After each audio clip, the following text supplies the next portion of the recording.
Ritüeli var. Açıklayacak.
Now everybody knows about it.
Fellow Rotarians, distinguished guests, ladies and gentlemen, on the second day of the summit, I would like to extend very best wishes and again welcome to the summit, welcome to Adana.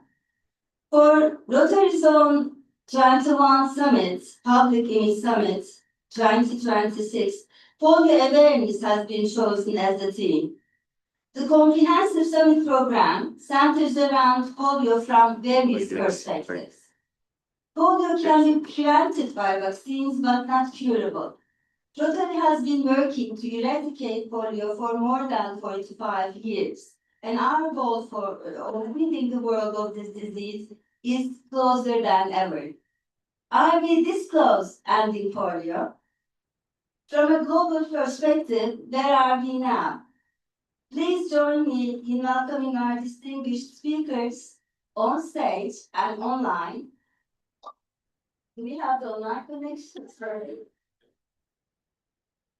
For online connection, TRF Trustee Pearl Okora, we'd like to welcome you.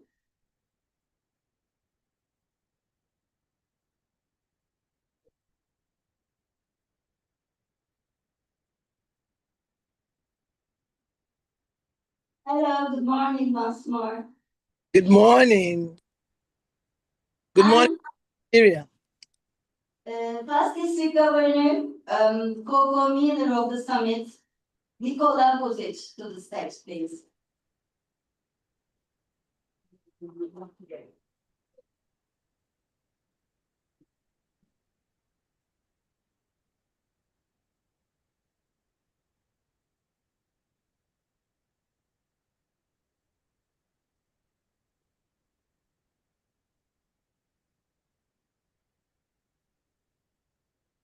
Hello.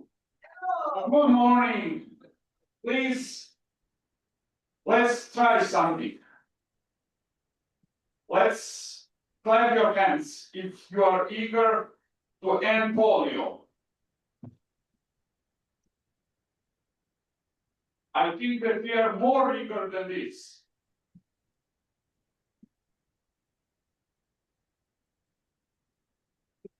What about voice?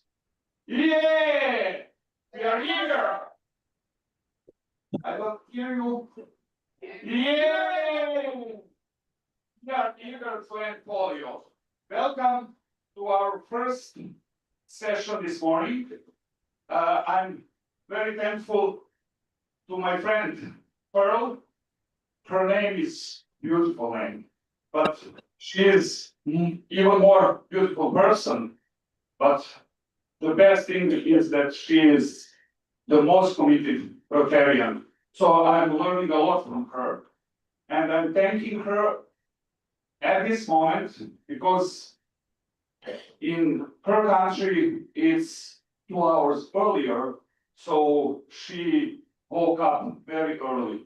So she is very eager to end polio, and we are thankful to our trustee for our zone and for our Rotary friend Pearl Okoro for being with us this morning. Pearl, at the very beginning, I will start just with reading the numbers. So the yesterday report of Rotary International about polio cases is that we are having a viral polio cases for 2026 is one in Pakistan. Yeah. And 31. So it's yeah, and 7 in total. So it's better situation than it was the last year. And the total number of cases in 2025 was 51. And at the same time, this last year, it was a few cases more than at this moment this year. We are always reading this numbers and waiting for a zero number. But Pearl, I will start with a question. If the numbers are the most important aspect of the last mile of ending polio, or not just the numbers? Well, good morning from Nigeria, and thank you, everyone. Yeah, you are right. You just read the report. The latest report that we are given as at 10th March 2026. You can see the cases for wild polio virus was just about 51 by this time last year. And, what we have as at 2026 is just one. But, in the recent past, what has been the worry for us is the vaccine derived. The vaccine derived cases has been a menace, and that's what we've been trying to that's what we've been trying to actually kill. As at by this time last year, we had about 11, but this year we have about 13, meaning that we have more numbers of vaccine derived as we speak than we had by this time last year. And that is very, very worrisome. Because vaccine derived wild polio virus, polio anywhere is polio everywhere. And all we need to do is to ensure that we don't have any polio case anywhere, whether it's wild polio or whether it's vaccine derived. We don't want to have it. And the only way we can ensure that we don't have any form of polio breakout is a continuous immunization. I rose from a meeting of Nigerian National Polio Plus Committee on Friday, and we brought in all the field workers, our field representatives, to come to Georgia with us, to come and discuss with us and let us know why we are having those cases. Because at the trustee level, we are really bothered. Why are we having those cases? Environmental samples first is an indication that our surveillance is working. But while our surveillance is working, how do we stem those cases? The fact remains that as long as we don't reach the last child, as we don't find the last child in the most remote area and drop this wonderful vaccine, we'll keep having breakouts. Look at the places where the breakouts are occurring: Pakistan, Afghanistan. The highest cases, really, I'm not ashamed to claim it, although it's worrisome, is actually in Nigeria. So why are those cases occurring? It's because they have a common denominator.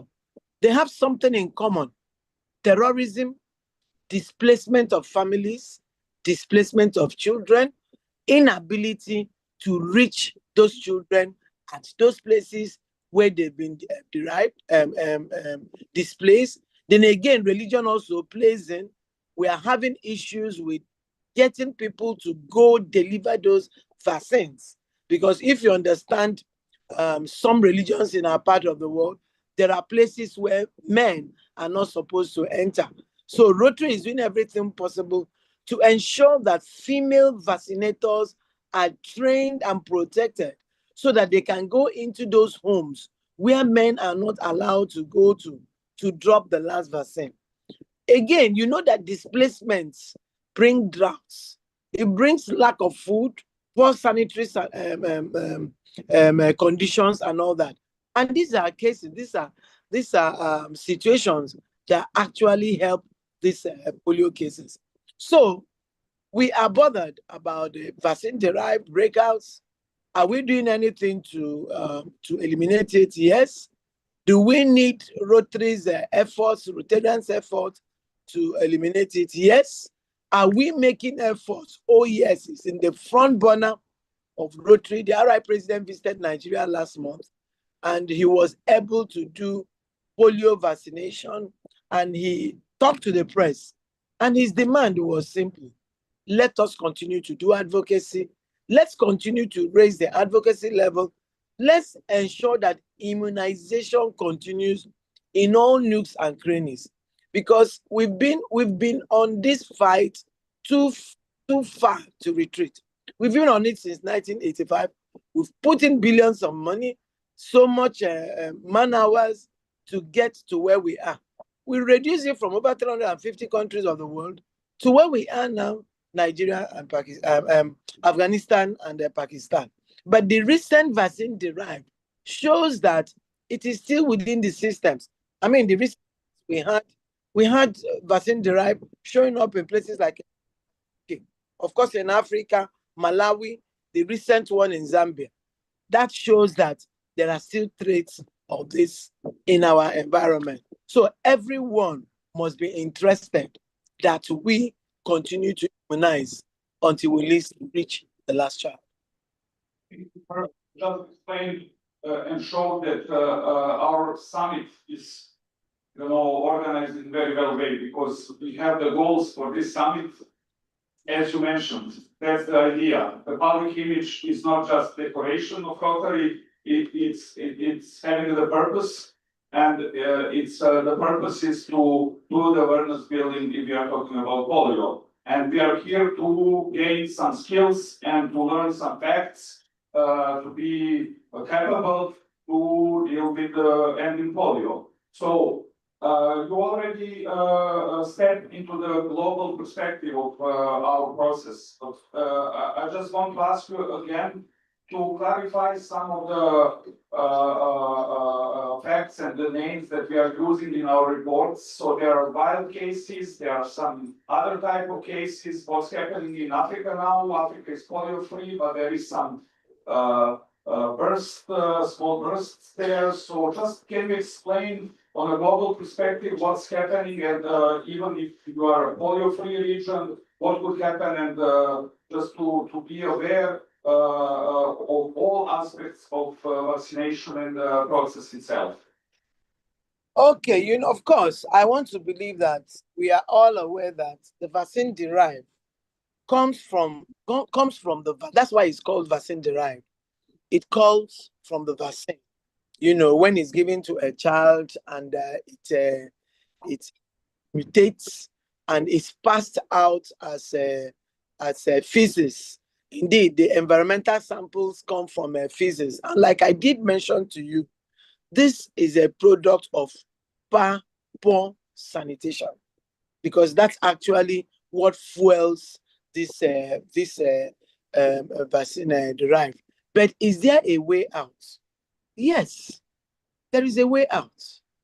The way out is that when it comes to polio eradication, there are three key things.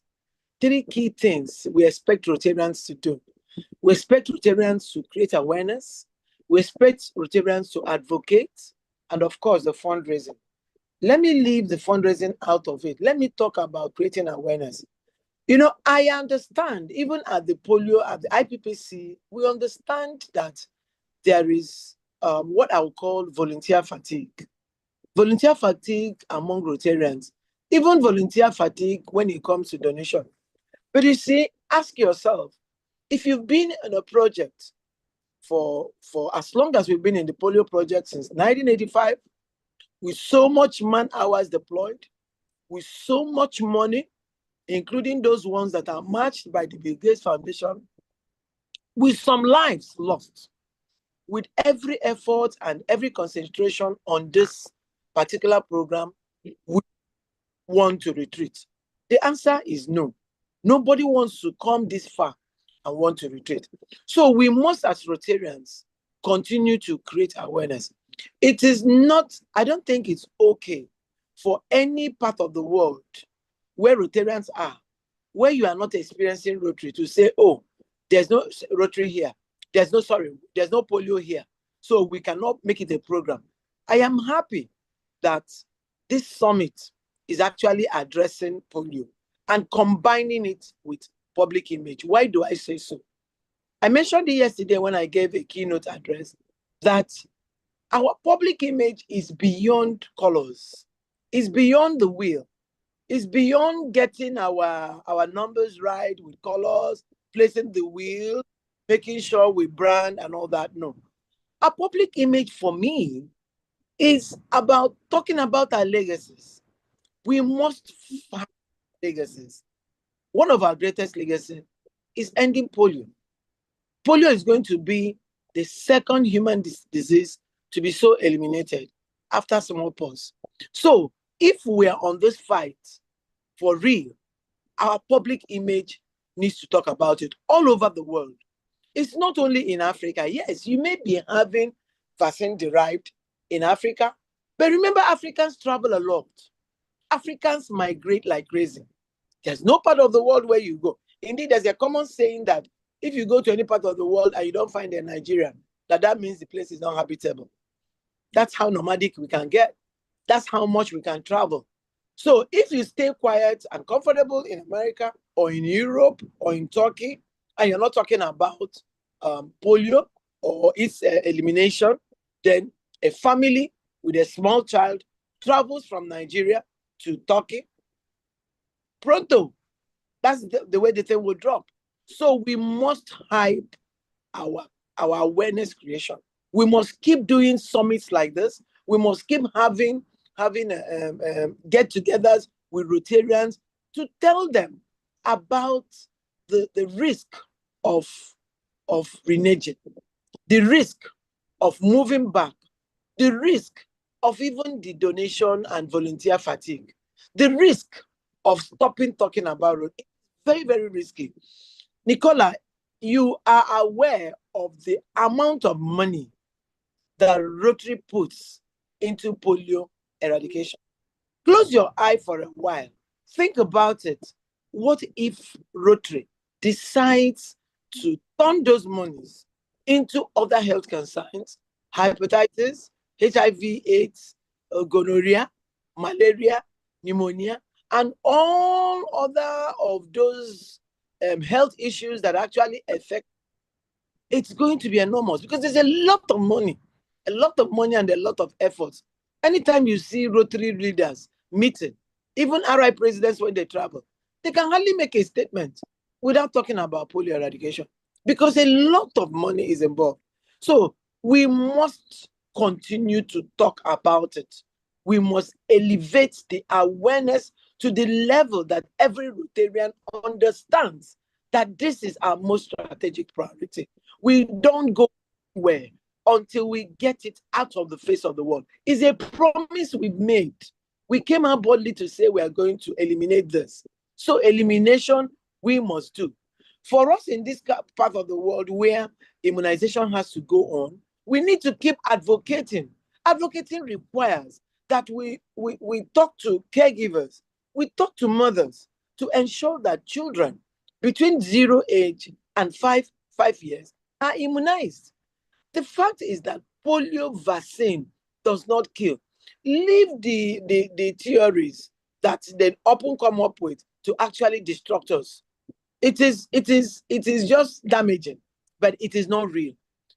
Polio vaccine is not a contraceptive. It does not stop the growth of a child. It does not stop the growth in an environment. So those are conspiracy theories that is meant to distract this great work that we're doing. So we must continue to advocate, continue to talk about the need for vaccine. Vaccine works. Vaccine works. So it must be in the lip of every Rotarian. We must continue to talk about it. Let people know the need. Ensure. I mean, what does it hurt a child to just get the polio drops? What does a child lose? What does a parent lose? So why will you stop a child from getting those vaccines? Why will a parent keep a child away from getting those vaccines? So advocacy and awareness creation is key. And like I said, that's why I love the fact that these two programs, this summit is combining public image, because there's a lot the public image officers of Rotary need to do about it. I want every time they speak, they should speak to polio elimination. We need to get out of it so fast. We are not just ordinarily changing the goalpost. It is situation we find ourselves. I mean, when polio was eliminated from Nigeria and the WHO stamped us polio free, we didn't know that we'll be battling with this vaccine derived. But they are there. They are there within us. So what we have to do, we can't rest in our oars. We can't down our game. We cannot afford to be complacent. We just need to continue to raise that awareness and ensure that children are immunized. I'm sure, Nicola, there'll be a time for you to want me to talk about raising money. So I stop it for now. Yes, thank you. Thank you very much. This was very, very encouraging and very, you shared with us your enthusiasm. So that's also a very important aspect of meeting at a summit. So at the moment, we have a few more minutes, and I don't want to avoid the most important aspect of ending polio. You mentioned that we are spending a big amount of money. It's 50 million a year. Together with other matching donations, it's much more. But let's just in a few minutes explain the role of Rotary Foundation for ending polio plus, and how it's a machinery of Rotary International, how it's the heart of our organization, the Rotary Foundation is. Thank you, Nicola. Of course, you know we have a yearly budget, 50 million. We're expecting that when we raise the 50 million, the Bill Gates Foundation will match it 2-1, and it will become 150 million. Over the years, we've been trying to make sure that we attain that budget so that we continue to do our match. But there's a lot of expectation from Rotarians. Let me start from the district. It's expected annually that districts should sign off 20% of their DDF to polio. District governor-elects are usually sensitized at the international assemblies. We just came back from International Assembly in Orlando, Florida, where we had sessions. I mean, incoming chair of the foundation, Jennifer Jones, spoke. Current chair, Hoganak, past president, spoke. And there was a very, very elaborate Boceros booth at the Orlando International Assembly, where district governors went to ask questions, to sign off some commitment of their DDF and all that. We still have districts who are reluctant to give the DDF. And I'm using this medium to say, please, to appeal to districts, whether you're experiencing polio or not, whether you are just reading it in a history book, please commit that 20%. Overall, there has been a lot of slash on the polio funding. And you know, we don't have to go into that now. You know, you've read about it, you're aware of it. So it will not be fair if, as Rotarians, we don't play our part in raising those monies. Rotarians as a club, because I've talked about district 20% DDF, as a club, we're expected to give minimum of $1,500. And our records show that there are a lot of clubs that do not even do that. There are a lot of clubs that are non-giving to polio. And I ask, if polio is our most strategic priority, apart from membership that is our internal priority, if polio is our most strategic priority, why are we not understanding? Is it, I mean, being stubborn about it or saying I will not or not being part of it will not stop it from being our strategic priority. And if an organization that's been existing since 105 says that something is their strategic priority, I think it behoves on all the members to see it as such. As individuals, we should also ensure that, I know that people have to give to annual fund, give to the endowment, and give to the polio fund. Giving to the polio fund is our own way of demonstrating that we are in this together. We've introduced the Pohari's Polio Plus Society, which is another way of getting all members to get a buy-in. You pay $100, you get a Polio Plus pin, and you commit that every year you're going to be giving $100 to the polio fund. It is just to ensure that we are all in it together. Because I tell you what, Rotarians, you won't have any moral justification to ask a non-Rotarian to give when you have not given. So these minor givings at the individual, club, and district levels enables us, gives us the moral justification, the right to actually go there and ask a non-Rotarian to give. That is what it should be with polio giving. We must continue to fundraise. And I plead with all of you to please continue to fundraise. Even in this summit, if you can, give a little. No amount of money is too small for us to get to the end of this fight. Thank you. Thank you, Pedro. Thank you very much. And your closing sentence is very important. So yesterday, I announced that I did the small donation. So the small one, $2 for every person in the room. It was $150 yesterday. And yesterday evening, I was approached by one of Rotarians, and he told me that he wants to join me with additional $100. So he did the donation to Polio Plus yesterday evening of $100. So it's 50 more vaccines.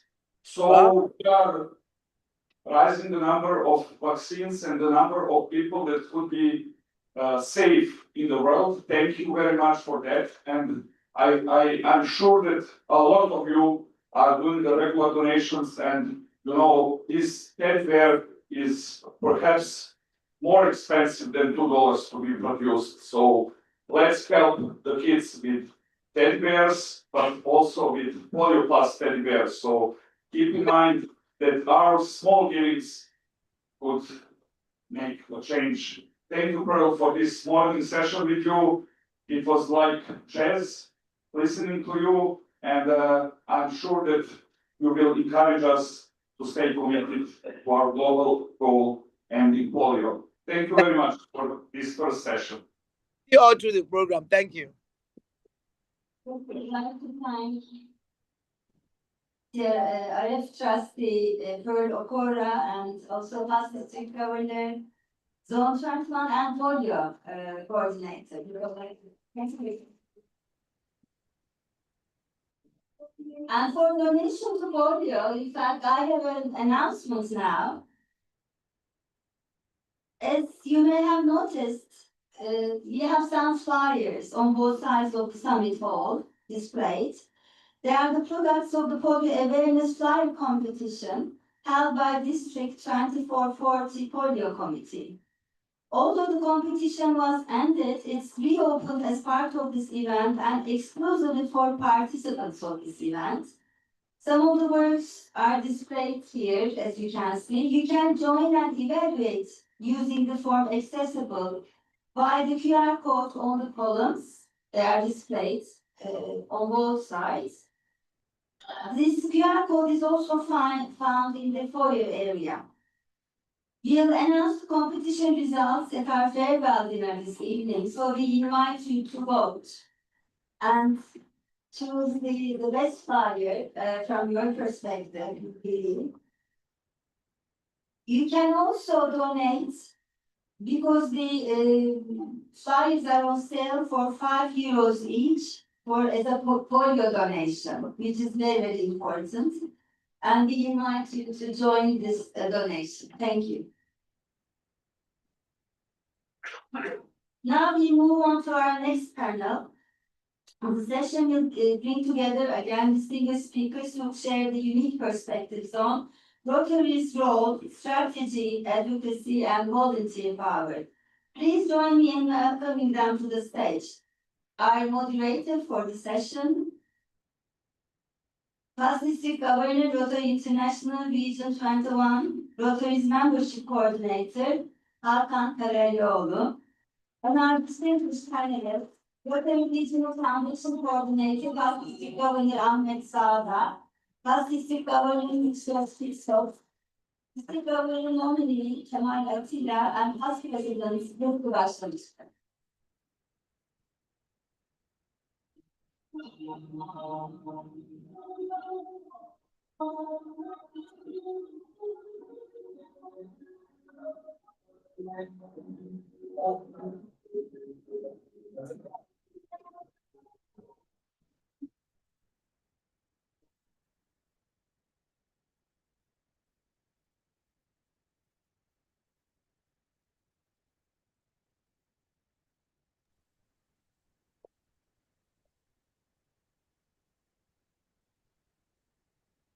Dear protocol observed, fellow Rotarians, fellow distinguished leaders and panelists.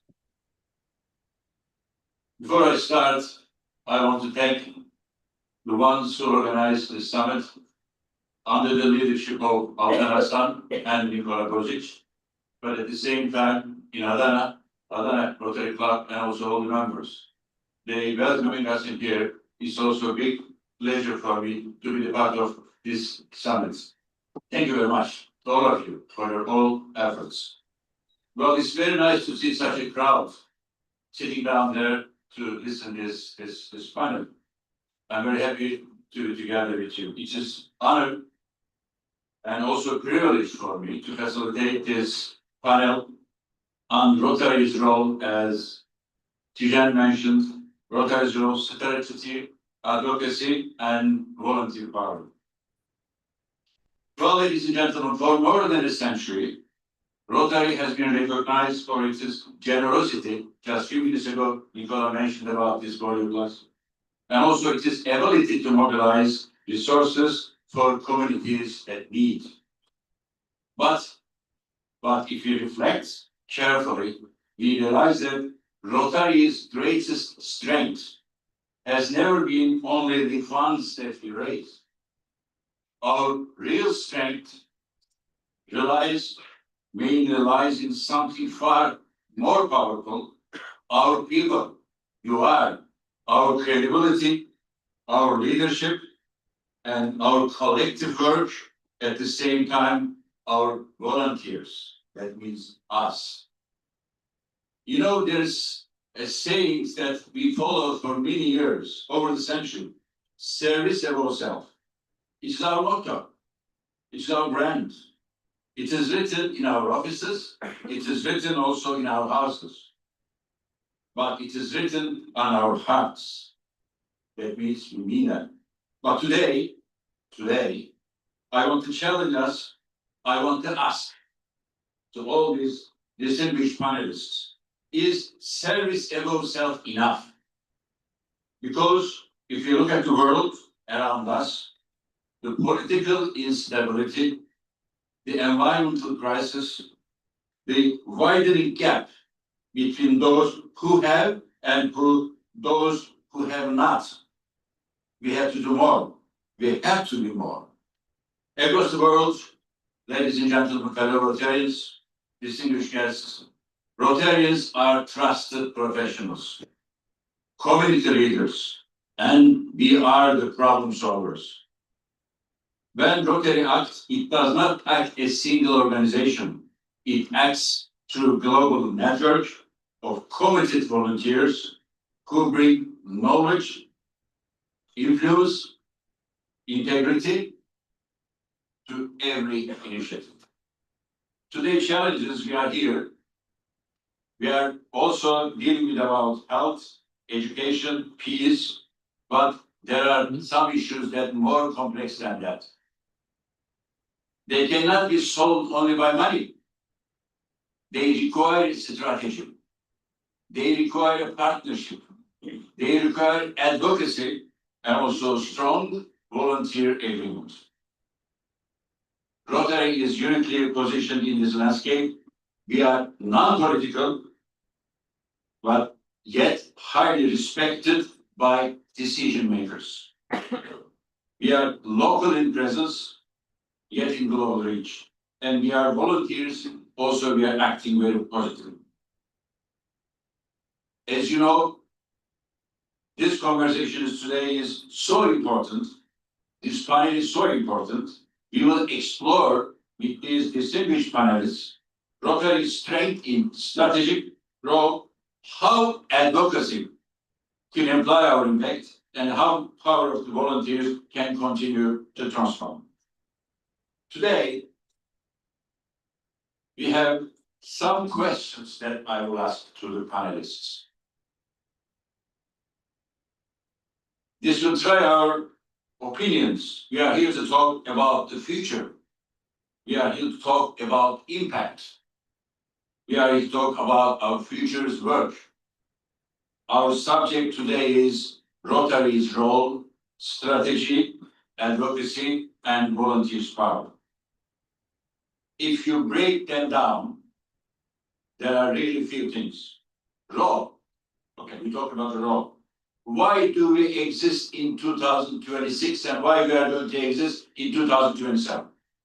Are we just charity or are we a catalyst for change?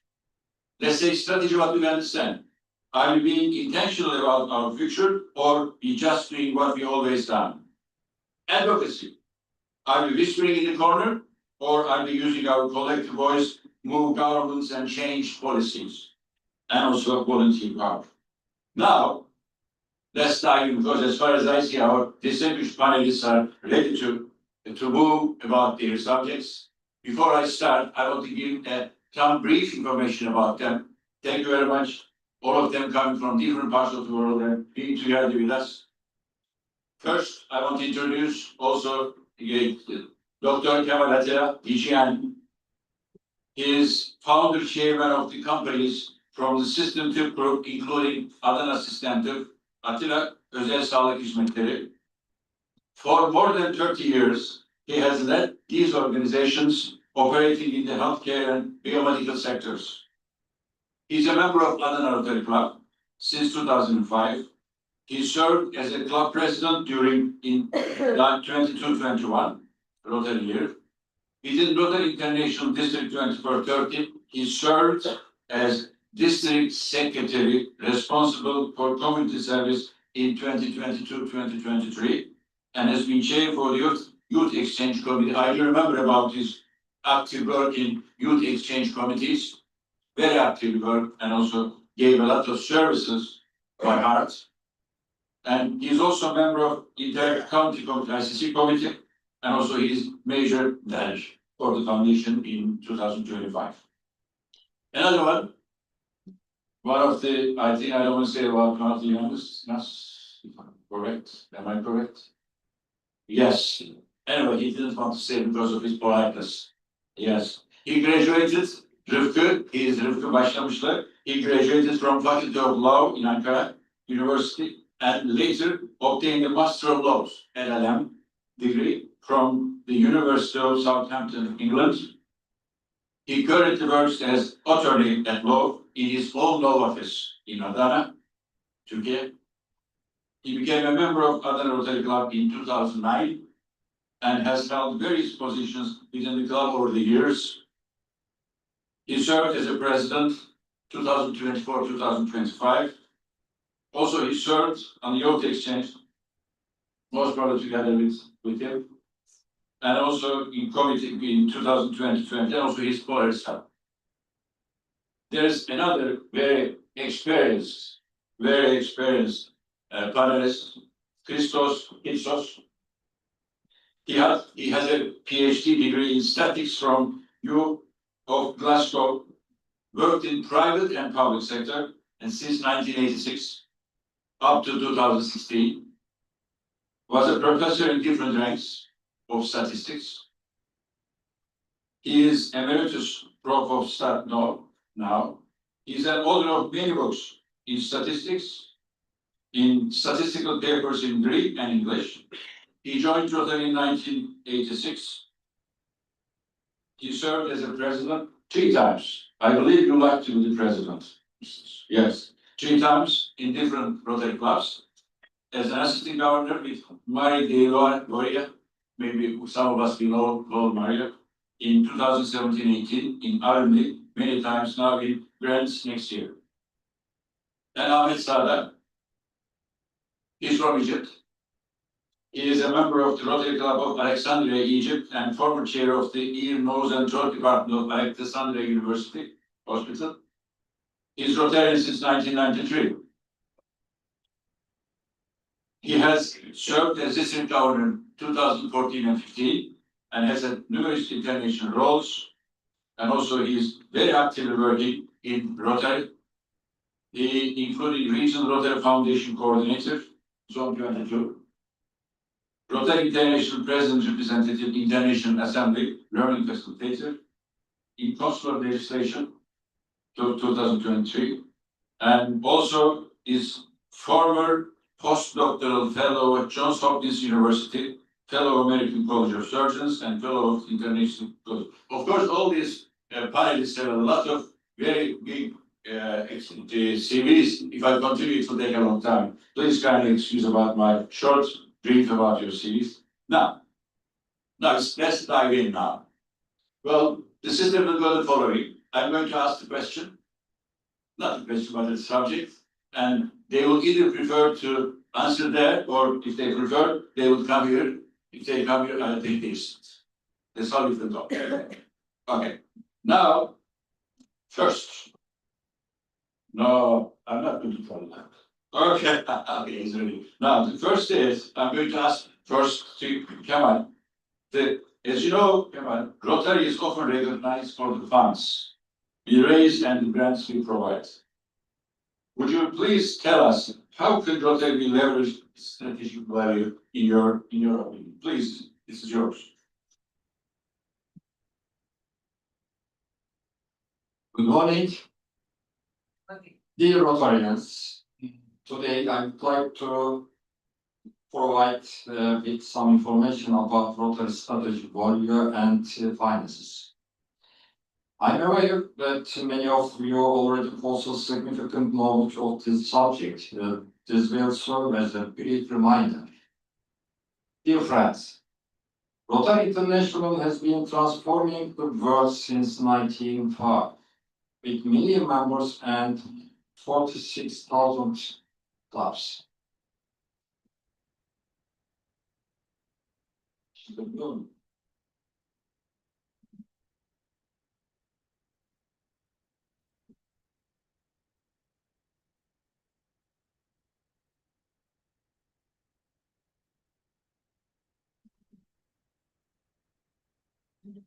Its strategic value is measured by leadership networks, crisis management, and sustainable projects, while its financial contribution created an impact worth billions of dollars. Today, we will examine the Rotary Foundation strategic debt, its donation to spending ratio, its victory over polio, and its competitive strength. To goals show why it is indispensable.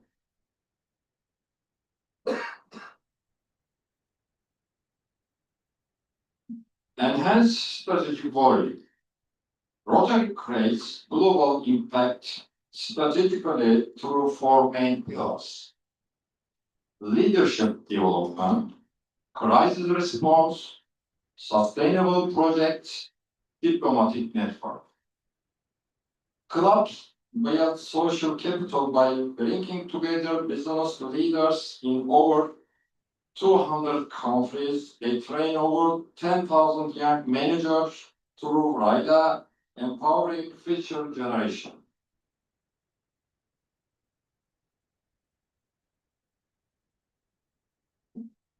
Master of Crisis Management. It provided 74 disaster grants through its first response network during pandemic and earthquakes. It delivered fast, effective aid and using local knowledge. Focus on sustainability. Contributors to the United Nations Sustainable Development Goals through peace and conflict resolution center, water and sanitation projects, and environmental projects. Diplomatic power. Its member of network lobbies governments, securing its 11 billion in government funding for polio and created jobs through economic development workshops in the world.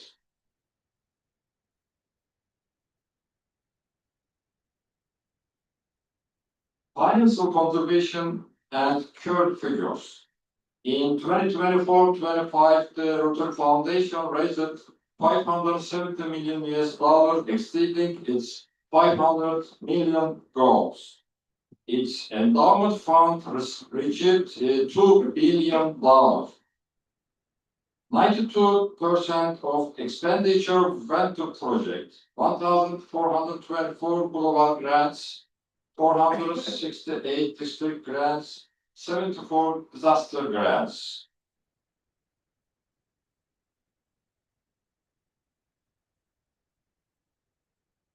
Major sources of funding. Primary sources of Rotary members: Polaris Society, Every Rotarian Every Year programs, major donors, bequests, and corporate matches. Gates' foundation 2 to 1 US dollar for polio as play a critical role. The foundation spends 92% on programs, 3% on administration, 5% on fundraising. Rotary Foundation 4 to 4 points charity navigator 70-year plus navigator point. As a result,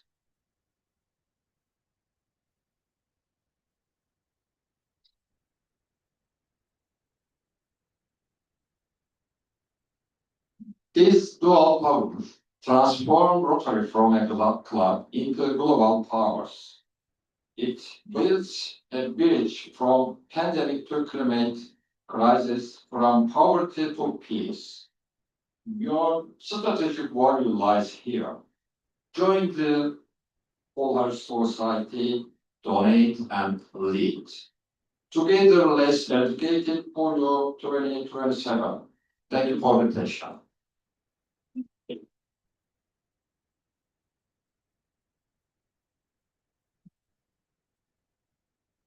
Well, Eugene, Kemal, thank you very much for your explanations. Mainly, you mentioned to us and he said, Rotary better leverage its strategic value, partnership, knowledge, and leadership, alongside with the financial contributions to create, by giving about the figures to create more sustainable impact. Thank you very much for this.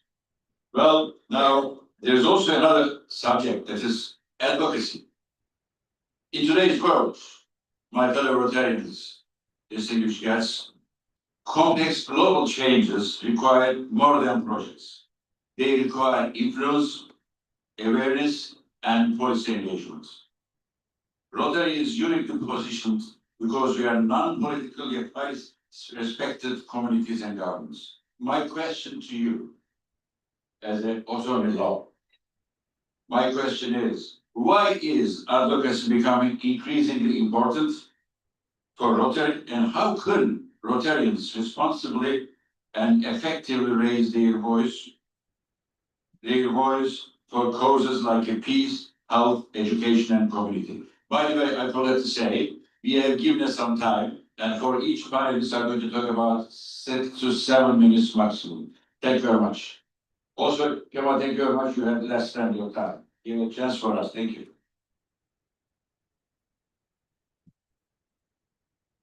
Well, good morning, all fellow Rotarians, and thank you very much, Mr. Chairman, for presenting me in a very courteous way. It is very important for me to hear such words from you as a both Rotarian, and thank you very much. And you actually pointed out many things I would like to speak about here in a nutshell, because common sense actually dictates that.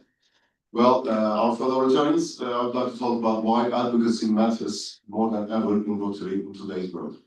Advocacy matters more than ever in Rotary International because now the challenges we are facing are in our communities are rather complex and often require systematic change. And we cannot actually overcome these obstacles through charitable action only.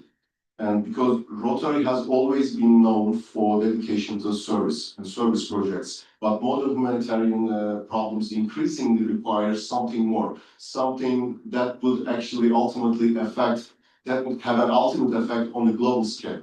And we need a voice, a coordinated, a strong voice that actually influences policy, that raises awareness, and that actually has the ability to direct public behavior on a certain scale.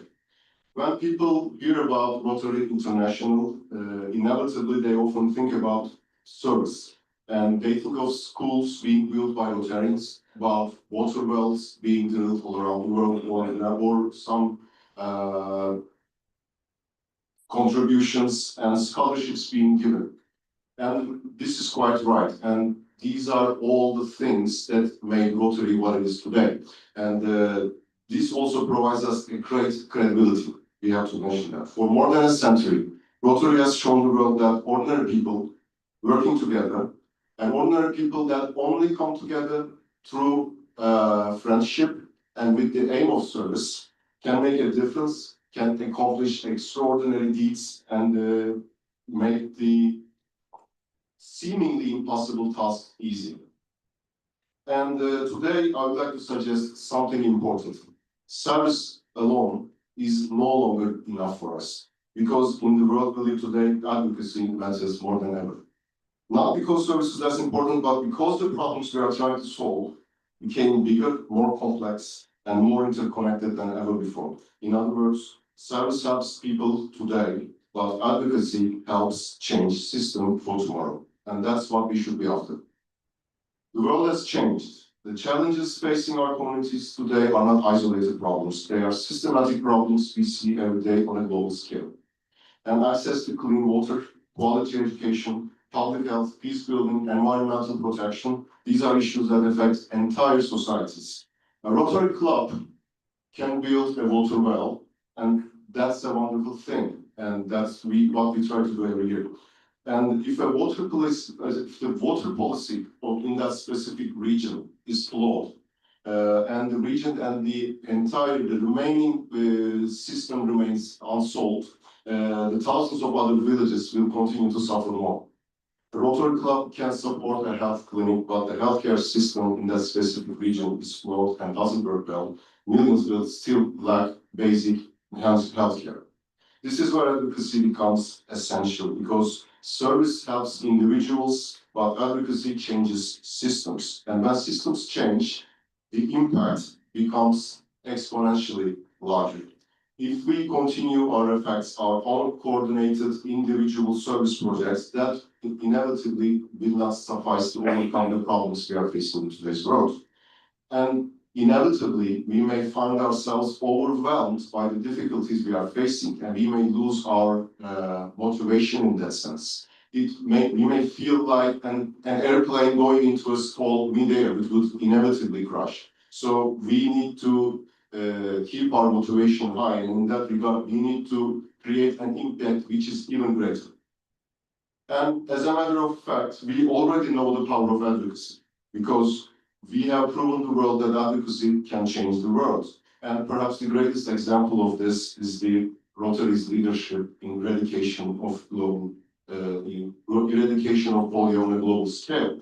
When Rotary first began working on this subject and began its fight against polio in the 1980s, the disease affected hundreds of thousands of people. Rotary clubs raised funds, organized vaccination campaigns, and mobilized volunteers. But the real breakthrough came when Rotary began advocating. Rotarians spoke with governments, they worked with international institutions like the World Health Organization, they pushed for funding, policies, and global cooperation. And because of that combination of service and advocacy, the world is now closer than ever to eradicating polio completely. The achievement reminds us of something powerful. Advocacy inevitably implies the impact of service. And we are actually natural advocates. And because we are uniquely positioned to lead it. The Rotary is made up of professionals, entrepreneurs, educators, engineers, doctors, lawyers, and community leaders. And we understand our community. We have network, we have access, we have experience, and we have the desire to use these assets to the benefit of our society. And most important of all, we have credibility. Because what we have achieved so far in terms of service gives us a great credit in the eyes of the communities which we serve in. Because when we ask for something, people know that it is not something that we will ultimately benefit from. This is not for self-benefit, or we are not after something that will actually provide us with additional gains or something. We are only working for the society, and we're only working for service. So we are capable of influencing conversations, decision-making that shape the future of our communities. When we speak about public health, education, peace, or environment, people listen. Because we don't have a hidden agenda. And when Rotarians work together, our voice becomes even stronger. And the term advocacy may sound like a kind of political involvement, but it's not correct. Advocacy is not politics. Sometimes people hesitate when they hear the word advocacy, but it's not about politics. It's not about partisanship, because otherwise, if you were involved in politics, if you were involved in any ideology, or if you were involved in any other agenda, a group of people from every different walk of life, millions of people wouldn't have come together to form what we have today. We are.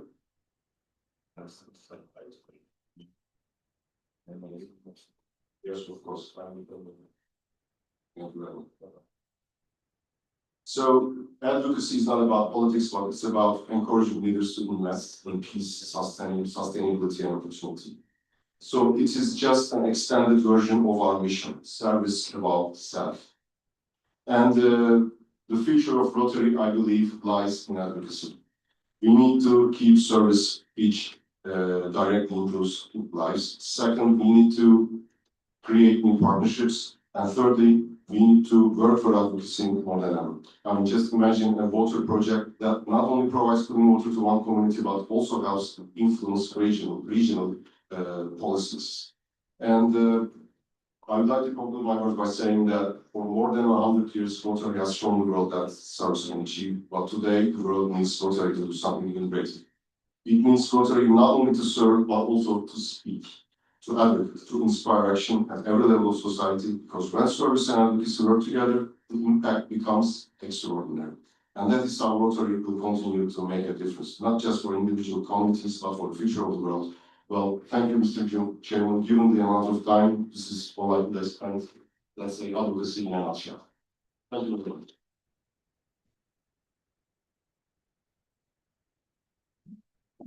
Well, as of course, as a lawyer, we're talking about the advocacy, you gave us a very detailed explanation. Thank you very much indeed for this. Now, we are coming to another subject that we are going to talk about. It is about the cross-border corporations. How we are going to make all those cross-border corporations and also engaging district leadership and district leaders. May I invite you to tell something about us related with this one? If you wish, if you wish, here. That entirely concern you. Share your good experiences with us, please.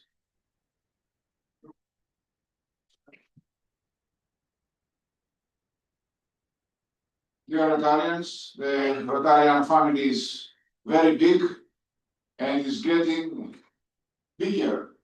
And I'm very glad I'm here to say that my beliefs are all these years on action and quality. That might be something that might be helpful.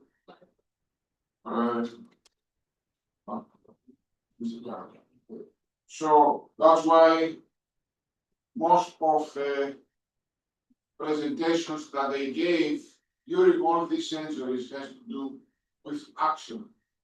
And what is about? What is about? We would like to have, we would like to have different ideas about this ability to communicate and say about people that they want to offer.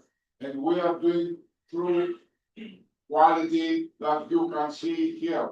This is a very simple graph. Forgive me, but I am a mathematician, so forgive me. This graph might be very useful to see that they have levels of different size that we decide.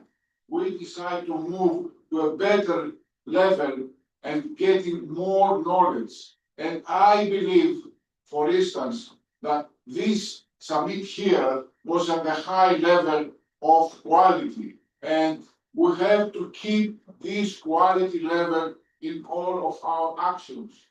Now, here you can see that we have sources of information of how to do that.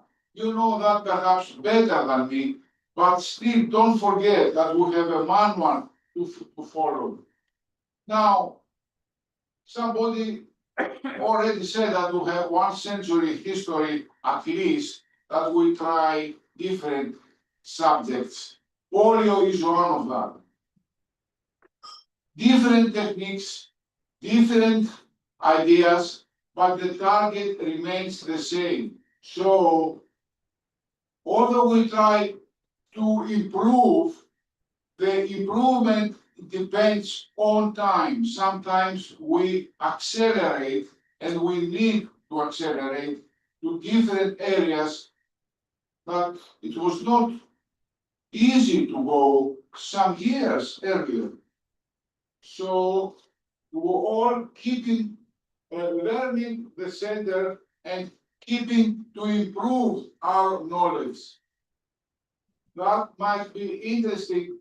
And here is another graph that you see that you can think like a machine, that you go, you have you put the results, you get the goals, you gain more and giving back and renew your process. For instance, vaccination was not the same way as it was 30 years ago.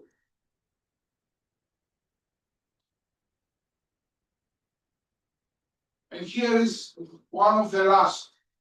Here is an attempt of training people. We Rotarians, we are a big organization that we train. And the training that was an old fashion. Everybody was trained and then you go out. But now they say go step by step with your trainer.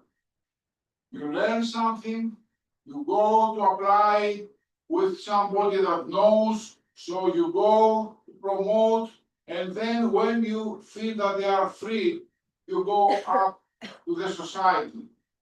This training is very important for us to all of our actions, especially in such important cases like health. So I believe polio is a typical example that keeps Rotary in action, quality improvement, and offer to the society training that we need, and that makes Rotary to be above all the others. I hope to continue in that manner. Thank you for being here.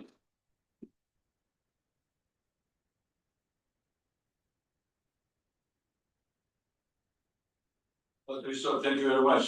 As a mathematician, you kept the time as planned. Thank you very much for this. Also, related to impact, we had a lot of information in a graphical way, in short way, in our mind. Thank you very much for this. Now, there's going to be influence in political and will and also community trust. They are coming to the last panelist. As you know, Rotary's credibility often allows us to bring public authorities, civil societies, and communities. I would like to ask this question to you, Ahmad. Can you share examples of how Rotarians have helped influence political will or build trust with communities? What lessons will you learn? Is yours.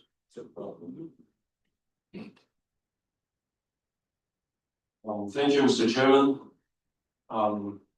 As I was looking at the clock in the back of the hall, I felt like our time was out, but then it was, we have more few minutes left, so thank you so much. Now, I would like to discuss the topic that was asked by PDG Hokan, how Rotarians can influence political will and community trust. We are living in a time when trust is fragile.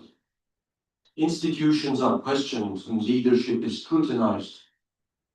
Communities are searching not just for promises, but for proof. And this is where Rotarians step in or step forward. I hope you would agree with me that trust is earned through results. It does not grow through speeches. When communities see consistency, transparency, and integrity, they begin to trust. And when communities trust, governments listen. Political will is not created in parliament chambers. It begins in neighborhoods, in schools, hospitals, and in villages. As members of Rotary, and here I'm referring to both Rotarians and Rotaractors, as members, we may not be politicians. We do not endorse parties, and we do not campaign for candidates.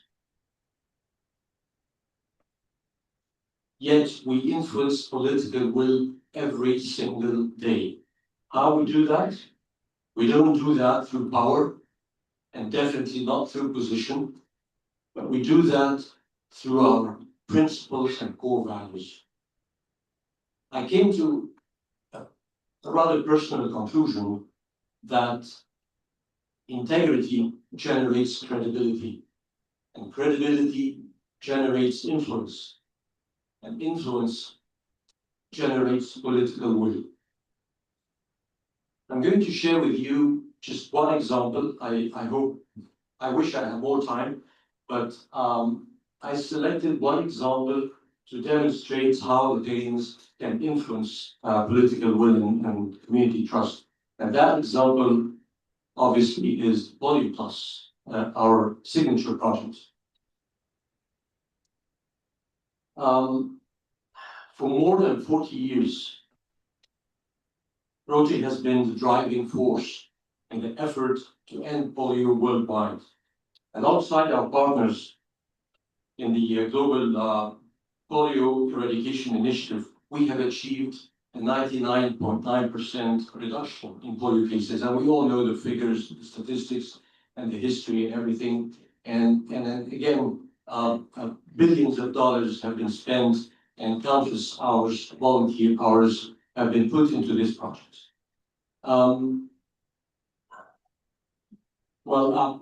Just for the sake of time, I'm going to skip a few slides.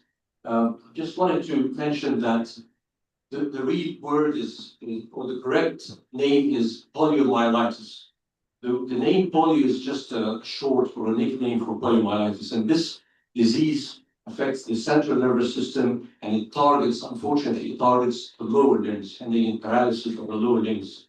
And this is what the white virus looks like.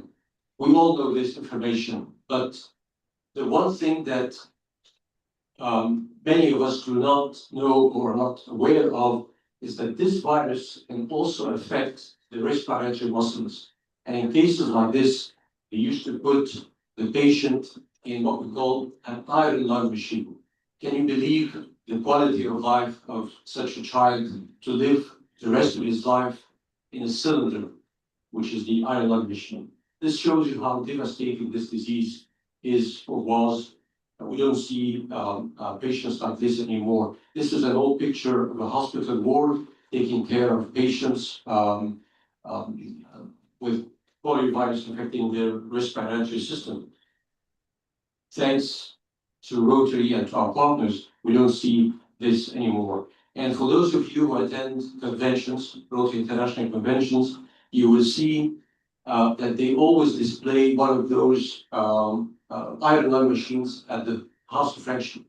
And this is just a reminder to all of us about how devastating this disease is and how, and it reminds us of the good work that we are doing or have been doing for the last 40 years or over 40 years. Now, if we are discussing how we can influence political will, then I should share with you this slide that shows the partners, our partners in the Global Polio Eradication Initiative. And apart from the Rotary Foundation, our foundation, we have so many partners like the WHO, the World Health Organization, which is based in Geneva, Switzerland, but they have like 6 regional offices covering probably more than 160 countries. The Centers for Disease Control, based in the United States, the UNICEF, and I'm sharing this slide for a reason. I'm going to unveil it in a minute. Yeah, well, you could summarize. Okay. Well, these are partners, but I just wanted one question. Why do you think that these partners, whether they are organizations or individuals, why do they invest all this money in a project that is implemented by Rotary? Okay, I'm going to skip these to get to my final slide. To answer this question, I'm sure that each and every one in this room can come up with many reasons, but I just put trust and influence. This is one of the reasons. We keep our promises, yes we do. We are people of action. We lead by example, and because of our integrity, which is one of our core values. I think I'm going to stop here. All right, for the sake of time. Thank you so much.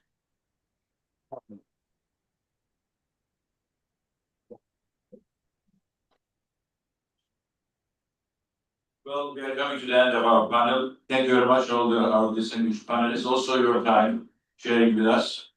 And what we have heard today reminds us that Rotary's strength is not only in what we give, but also in who we are, what we stand for, and how we work together to create a lasting change. Well, ladies and gentlemen, before I go, I just want to say a few words. There's going to be a Zoom Institute between 3 to 8 of November 2026.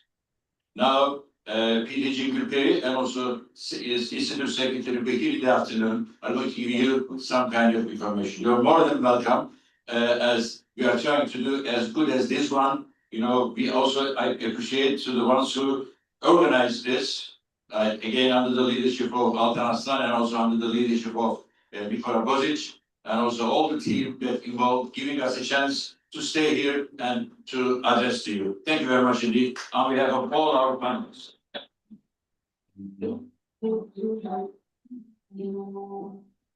I'd like to invite EDG co-convener Nikola Bozic to the stage to present you the certificates of appreciation.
Our next session centers around a unique story.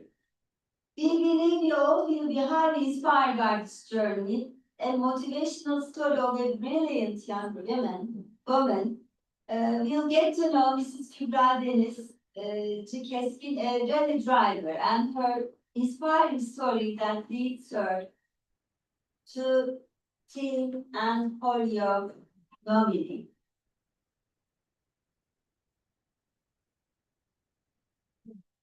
Now it's my honor and my pleasure to invite our guest, Mrs. Kübra Deniz Keskin and past President Aslı Selin Ali Emre for moderating the session.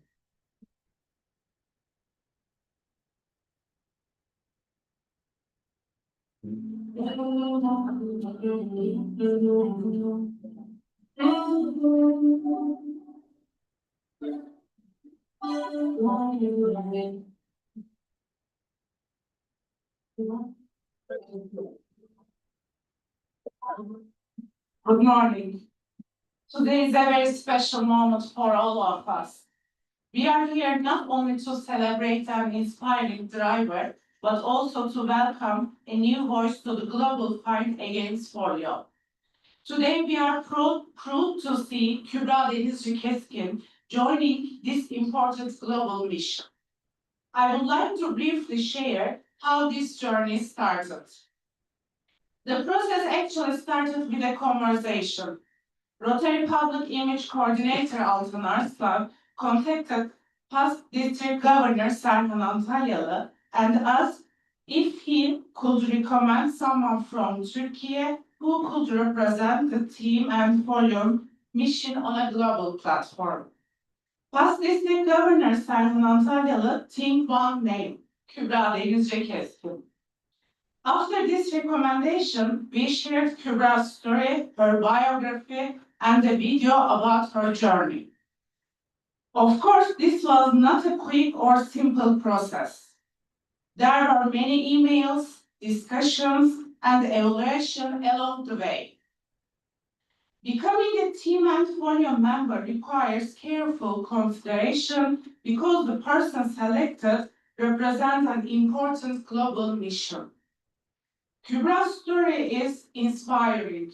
She is the world's first and only disabled female rally driver, and her determination and courage, she has inspired many people in Turkey and beyond. When Kübra learned that she could become part of Team and Polio, she felt deeply proud. I would like to share with you some of the things Kübra shared with us. She told us that being part of a mission that projects children and birds for a polio-free world means a lot to her. She said that this is not only a personal achievement, but also a responsibility.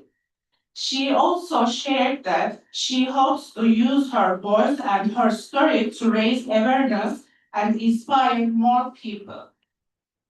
For Kübra, being part of a team and polio, it is an opportunity to help create hope for children around the world.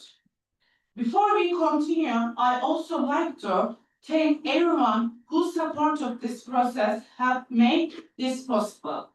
In particular, I would like to thank Rotary Public Image Coordinator Altan Arslan and past District Governor Serhan Antalyalı, as well as the Rotary staff who guided and supported us, Tasha, Frances, Claudia, Sarah, Kim, and Ayşemine. And also, I would like to extend a special thank you to Coleman for their sponsorship and support for this journey. Your support has meaningful for the process.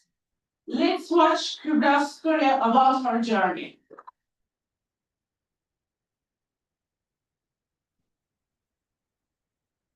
Some journeys are measured in seconds. Others are measured in courage. In 2004, Kubra Denizci Keskin's life changed forever after a life-altering accident. In a single moment, the road she knew disappeared. There were difficult days, moments when the future felt fragile and uncertain. But one belief remained strong. Her life still had purpose. Instead of asking, why me? She began asking, what now? What now meant rebuilding, training again, strengthening her mind even more than her body. Courage is not always loud. Sometimes it is quiet determination repeated every day. Step by step, she rebuilt her confidence. Challenge by challenge, she expanded her limits. Then she chose a path no one expected. Motorsport, one of the most demanding sports in the world. Today, Kubra Denizci Keskin is the world's first and only disabled female rally driver, competing nationally and internationally, proudly representing Turkey.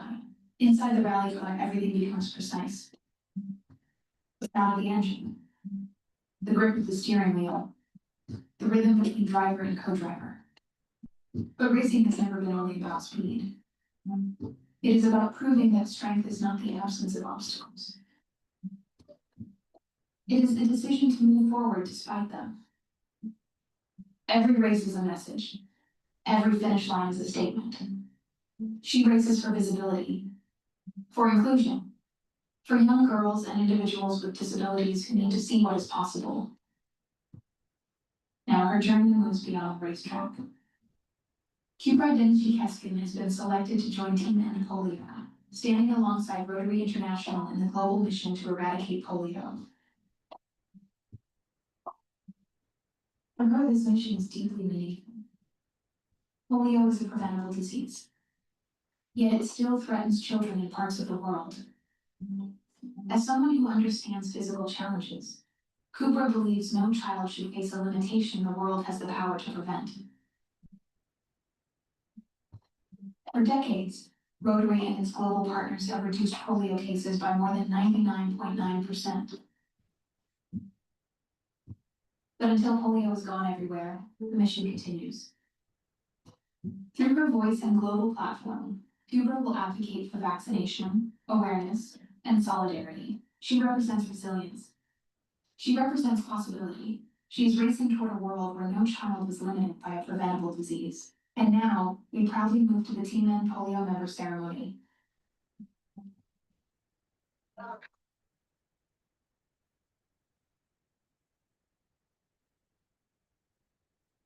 And now, for the ceremony, I would like to invite District Governor Can Çığırgan.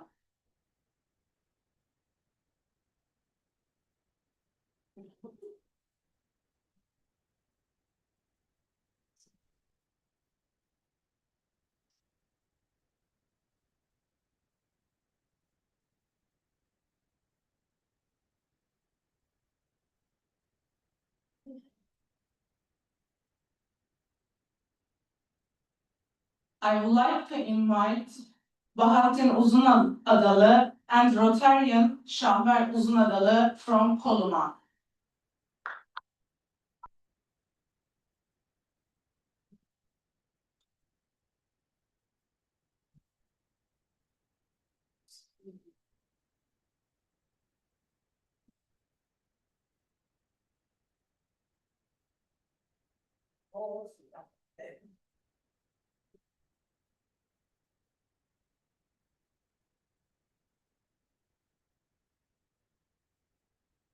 Also, I would like to invite past district governor and Polio now coordinator Nikola Bozic.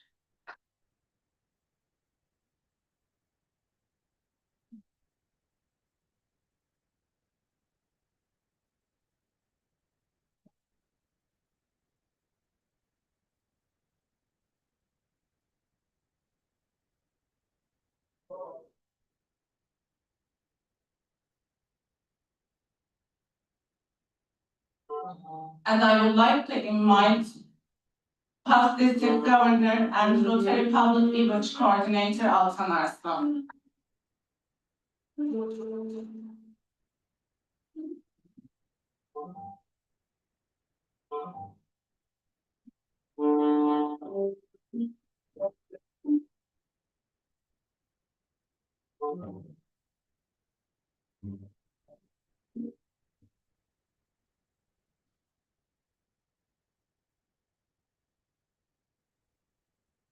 Also, I would like to invite Ahmet Keskin to the stage.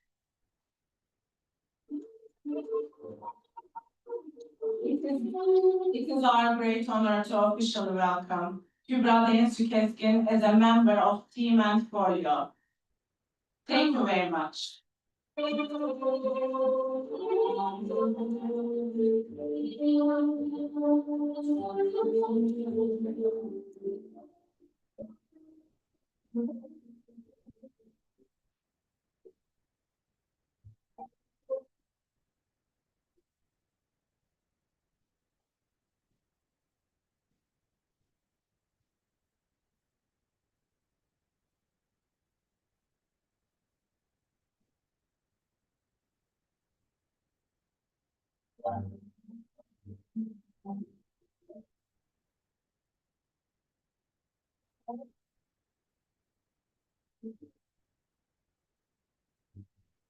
But also for the stage, please. Nikola. Vamos.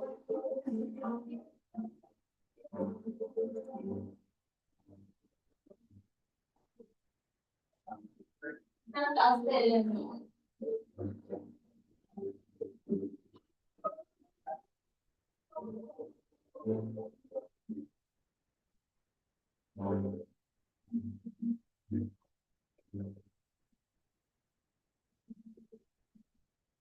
we would like to thank Ms. Kübra Denizci Keskin for sharing us this very remarkable and inspiring story. Congratulate her and wish her success in her new journey as a team and folio member proudly. And we believe that she will not only support and contribute to the team, but also a role model. Thank you.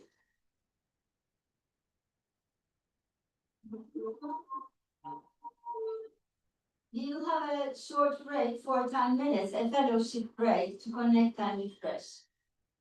Thank you.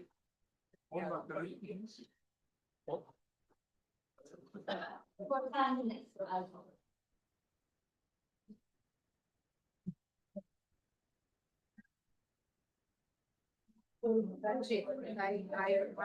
Then you will be happy with the picture.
Masa küçük olsun, büyük olsun. Karenin yarısı bir sandık şunun yarısı. Bak orada, hayvan şu masa.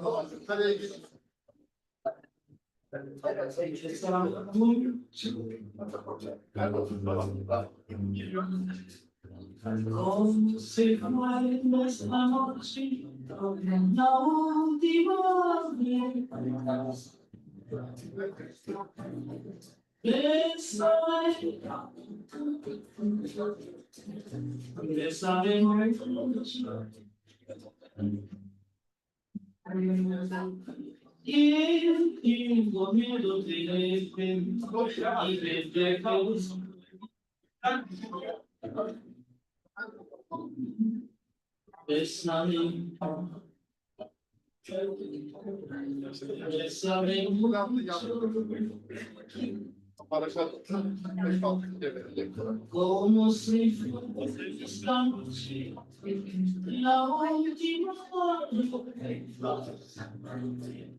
Yiğit, zili getir.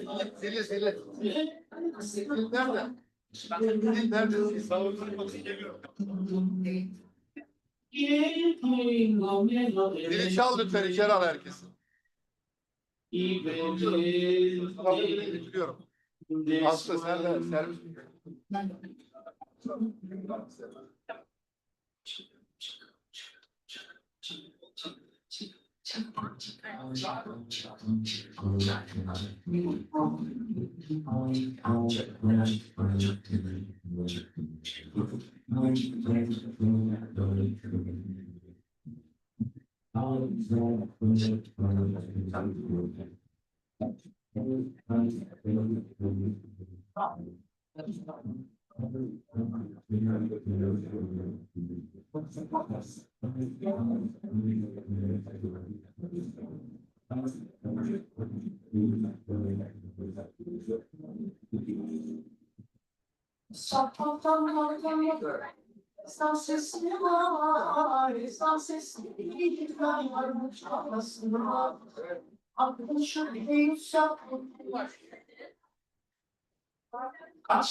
Evet, hazır. Hello, Rotarians. Distinguished guests, ladies and gentlemen. We will now resume our program with another very inspiring session. Human stories as the background of the backbone of the campaign. Human stories we may never have heard before, and storytellers we may never have had the chance to know. The human stories behind the campaign, the emotional and ethical core of our mission. Please join me in welcoming our distinguished speakers, the moderator of the session, Past President Serdar Keramet, PDG and Assistant Rotary Regional Foundation Coordinator Ayda Özeren, Past President Taştan Altıner, Rotarian Bilgin Bilgili, and with online connection, Past President Başar Aslı.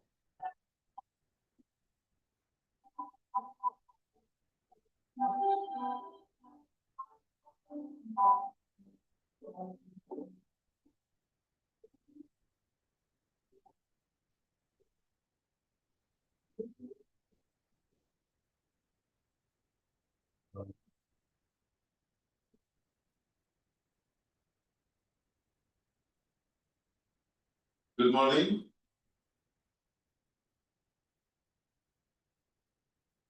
Just waiting for you. Good morning, dear friends, fellow Rotarians, and partners in humanity. We often talk about polio eradication in numbers. Millions of children vaccinated, hundreds of thousands of volunteers, a disease reduced by more than 99%. But numbers don't cry. Numbers don't walk again. Numbers don't remember the fear of the parent holding a feverish child. People do. Behind every vaccine is a human hand. Behind every campaign is a human story. And behind every status is a life forever changed. The campaign led by Rotary International to end polio now is not only a public part of effort. It is at its heart a profoundly human mission. A vaccinator walking miles under the sun, a volunteer knocking on one more door, a survivor carrying the memory of a disease the world has promised to end. These stories remind us that polio eradication is not just about eliminating a virus.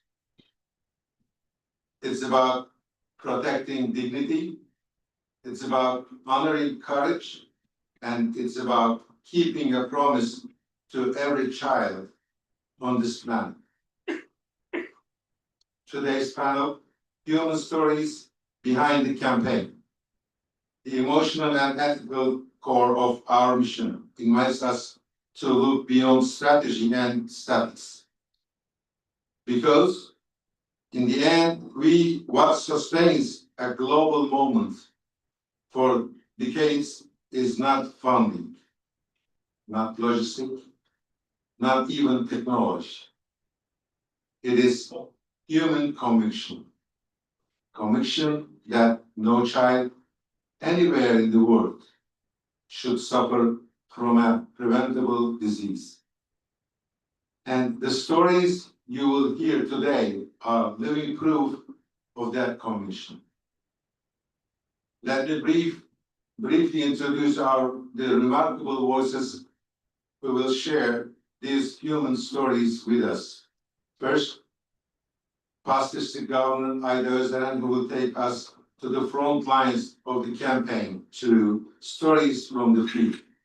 Our second speaker is joining us, Are we ready for Bashar? Okay. From Jordan via Zoom, past Rotary President and polio survivor Bashar. In Polio Survivors, the lifelong impact. He will remind us that polio is not a static, but a lifetime reality for those who live through it. Our third panelist, past Rotary President Taştan Altuner from Cyprus, will speak about the price of service. His story honors those who paid the ultimate price while serving humanity in the fight against polio. And finally, past Rotary President and polio survivor Bilgin Bilgili will address a powerful question: why volunteers remain the backbone of the campaign? His story reflects the spirit that keeps this moment alive.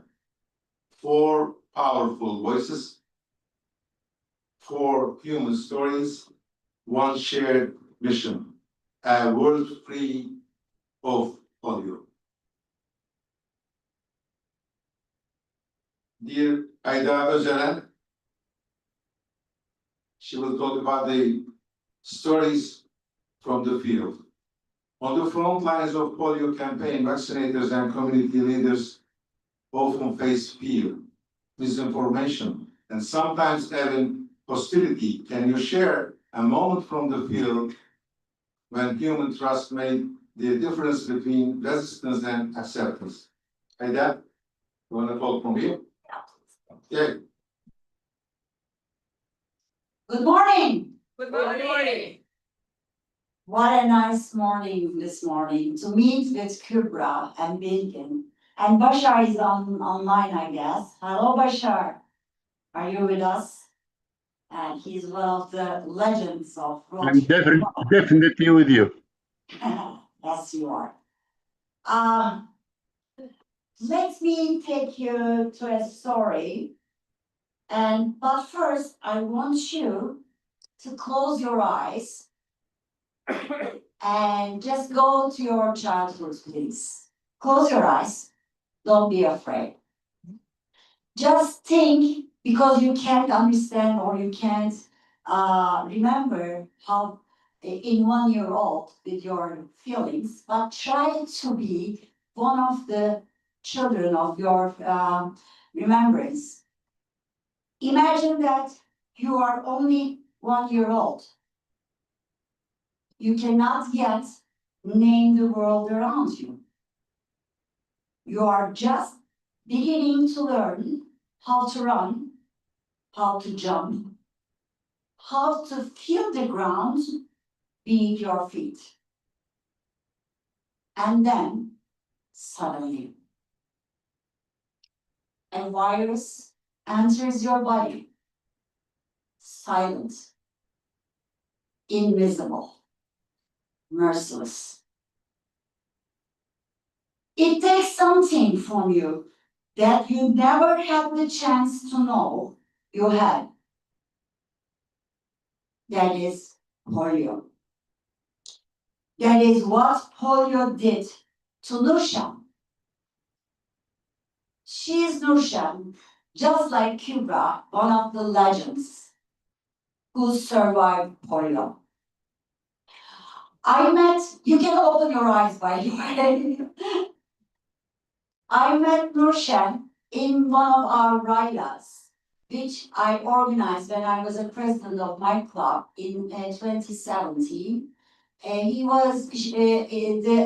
rally was for the disabled girls and boys, orthopedic ones, and 4 of them were the polio victims. Nurşen in that time was playing tennis and a member of a wheelchair dance project, which I hosted in my assembly. And Hakan if he is here, he remembers, and of course Altan also there, remembers the wheelchair dance project in my assembly, as maybe you remember. I met Nurşen in, okay, you're good, thank you. I met Nurşen in one of our rallies for disabled professionals. She grew up with a physical disability in a world that often told people like her to stay on the sidelines, to watch, to wait, to accept. But Nurşen, as just graduated, did not accept it. She trained, she competed, she struggled. She became one of the athletes in Paris Olympic Games, representing Turkey's Paralympic team. Somewhere right now, there's a child who has been told what they cannot do. I wish I could meet with Nurşen in early childhood ages, because I became from a Rotary club. And when the campaign just started in Turkey, I was one of the team members who vaccinated children in our area, in our neighborhood. And I had the chance to vaccinate more than 100 or 200 children in that era, 1993 or 92. So this was an exceptional experience for me.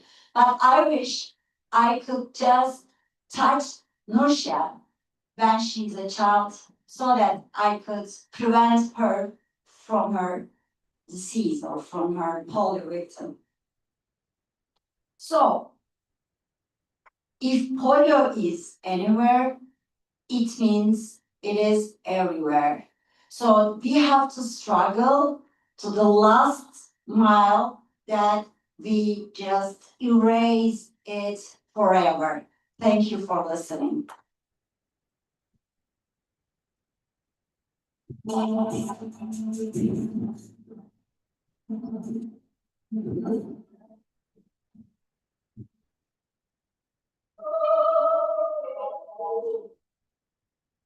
Yeah, there's a video.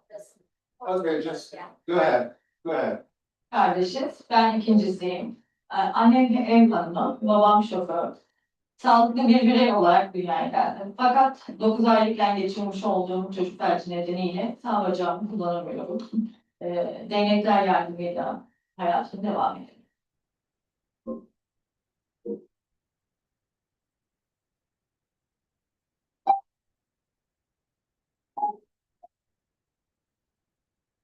Küçükken beni en zorlayan şeyler, karma bir okulda okuyordum ben. Sağlıklı bireylerin olduğu. Orada mimari engeller beni daha çok zorluyordu. Normalde yürüyen kişilerin çok kolaylıkla çıktığı merdivenleri ben biraz daha zorlanarak çıkıyordum. Okulumuzda çünkü asansör yoktu. Bu zorluğu ben çok uzun bir süre yaşadım. Fakat bir şekilde öğrenerek bunları geçiyorsun. Thank you.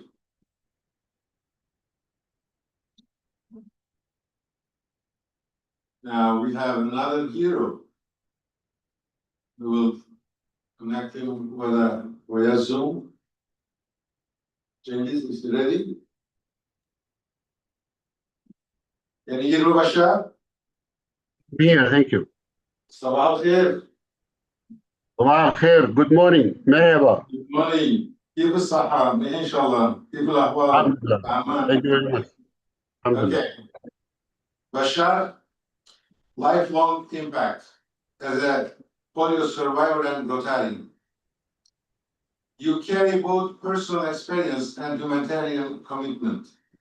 What is the one message you wish every parent in the world could hear from someone who has lived with polio? Good morning, everyone. Thank you for your question, actually. I would like to put my slide since I cannot share.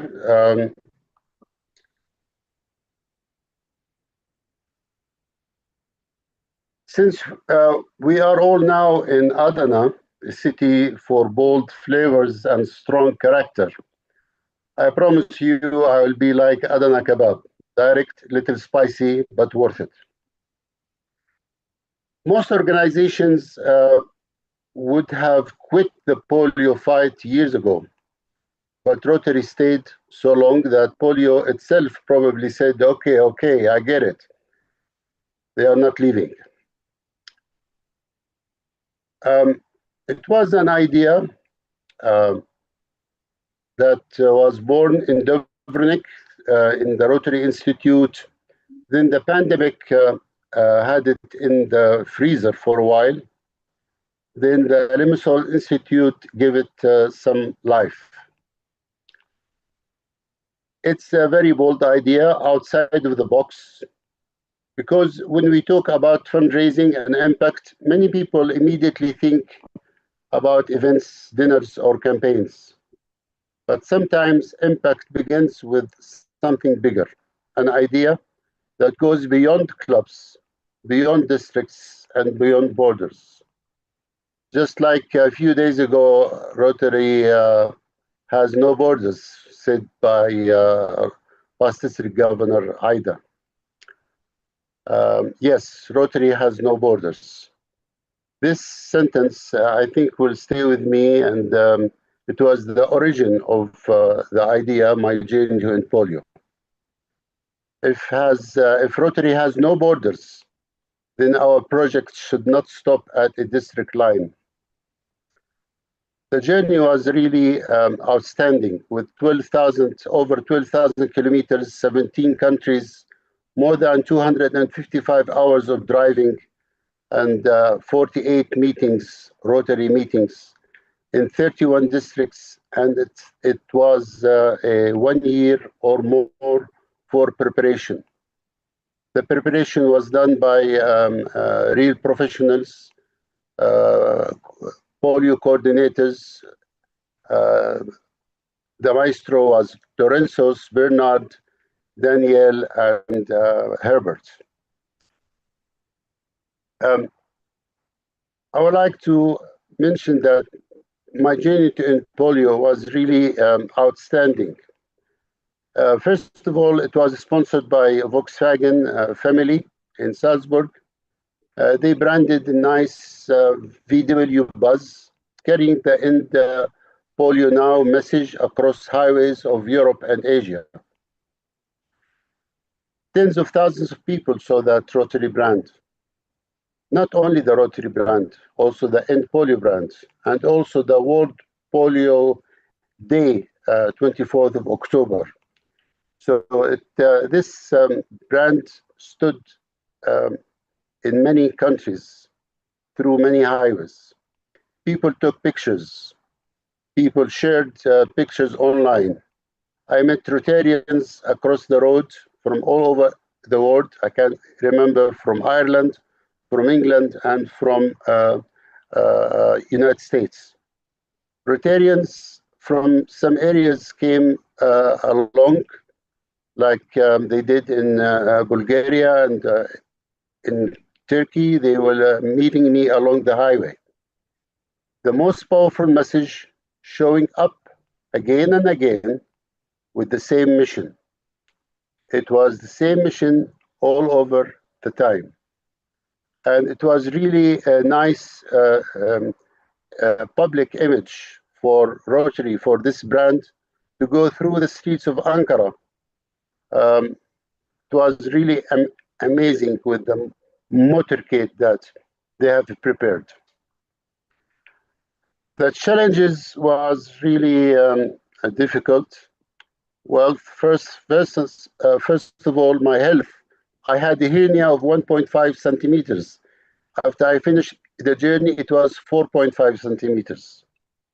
I only slept about 5 hours a day, most weekdays. And logistics-wise, charging the bus was really a hassle, and it took me hours every day, hours and hours. Delays, that was due to traffic and charging. I think I was prepared before that when I was very young. My family were allowing me to go on my bicycle more than 2 hours a day. And I didn't realize, not until I started my journey, that this was my physical therapy. I can't remember I had physical therapy because my bicycle was giving it to me without me know about it at all. It was, just a secret that I discovered when I was adult or when I started my journey.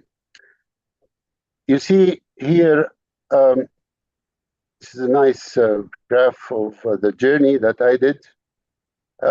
So I thought about it beyond borders. Big projects requires Rotary to think bigger than its district lines.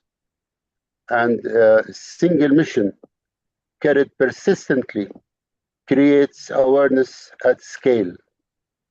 And when Rotarians unite under a mission, the impact multiplies. Now, Rotary has many talents. Ending polio is one of them. And let's be honest, serving long meetings or actually surviving long meetings is another talent that we take. As Past District Governor earlier mentioned that Rotary do what they say. We are trusted. So Rotary will not walk away from difficult missions. They will stay. And in the face of every obstacle, every setback, every year, that stretches into another. Rotary stayed in the fight against polio. Dear Bashar, could you please wrap up as a summary? It's 30 seconds. One day polio will end. When that comes, the world will not remember the banners or slogans. The world will only remember who stayed in the fight. And Rotary stayed and will stay to advocate and oversee the real end of polio. Thank you. Thank you very much, Bashar. Please stay safe, brother. Now, past President Taştan Altuner, the fight against polio has required extraordinary courage and, in some tragic cases, the ultimate sacrifice.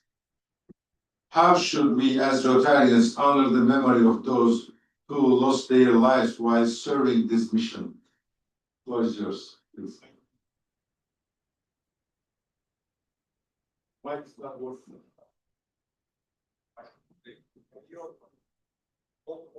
I could do. Now we can. We know that over 200 persons, mainly volunteers, and mostly in Afghanistan and Pakistan, have made the ultimate sacrifice in the polio eradication campaign. These persons were charged with going out, finding communities in mountainous areas difficult to reach, and vaccinating the children there so that we can finally eradicate polio from these countries. We're still in the job, and unfortunately, because of the tribal leaders, some of them are skeptics about the vaccination campaign, and they think that the vaccines will somehow transform the children from their faith and lead them astray and indoctrinate them in different ways, in Western ways or whatever that they believe. They actually prevent these vaccinators, these volunteers that we charge to go out and do the job from doing their duties. And sometimes these people are persistent. They really want to do the job and they pay the ultimate price with their lives. And Unfortunately, the vaccination skepticism isn't just in these backward areas, in these less developed mountainous areas. Skepticism about vaccination is rife in the world, even in developed countries like the United States. I read some statistics that in California, many parents are not vaccinating their children, and the vaccination levels are coming down. I'm not a medical practitioner, but I know that if you're not vaccinating around 90% of the population, you're not making an effect, because even 10% that are not vaccinated increases the probability of a transmissible disease taking hold in the community, and the disease transmitting across schools and communities. So how do we actually honor these people that actually make the ultimate sacrifice? I think the answer is very simple. We have to finish the job. We have to finish the job that they gave their lives working towards. So that is the way that we will honor their sacrifices, by ending polio for once and for all throughout the world. Thank you. Thank you, Gaston.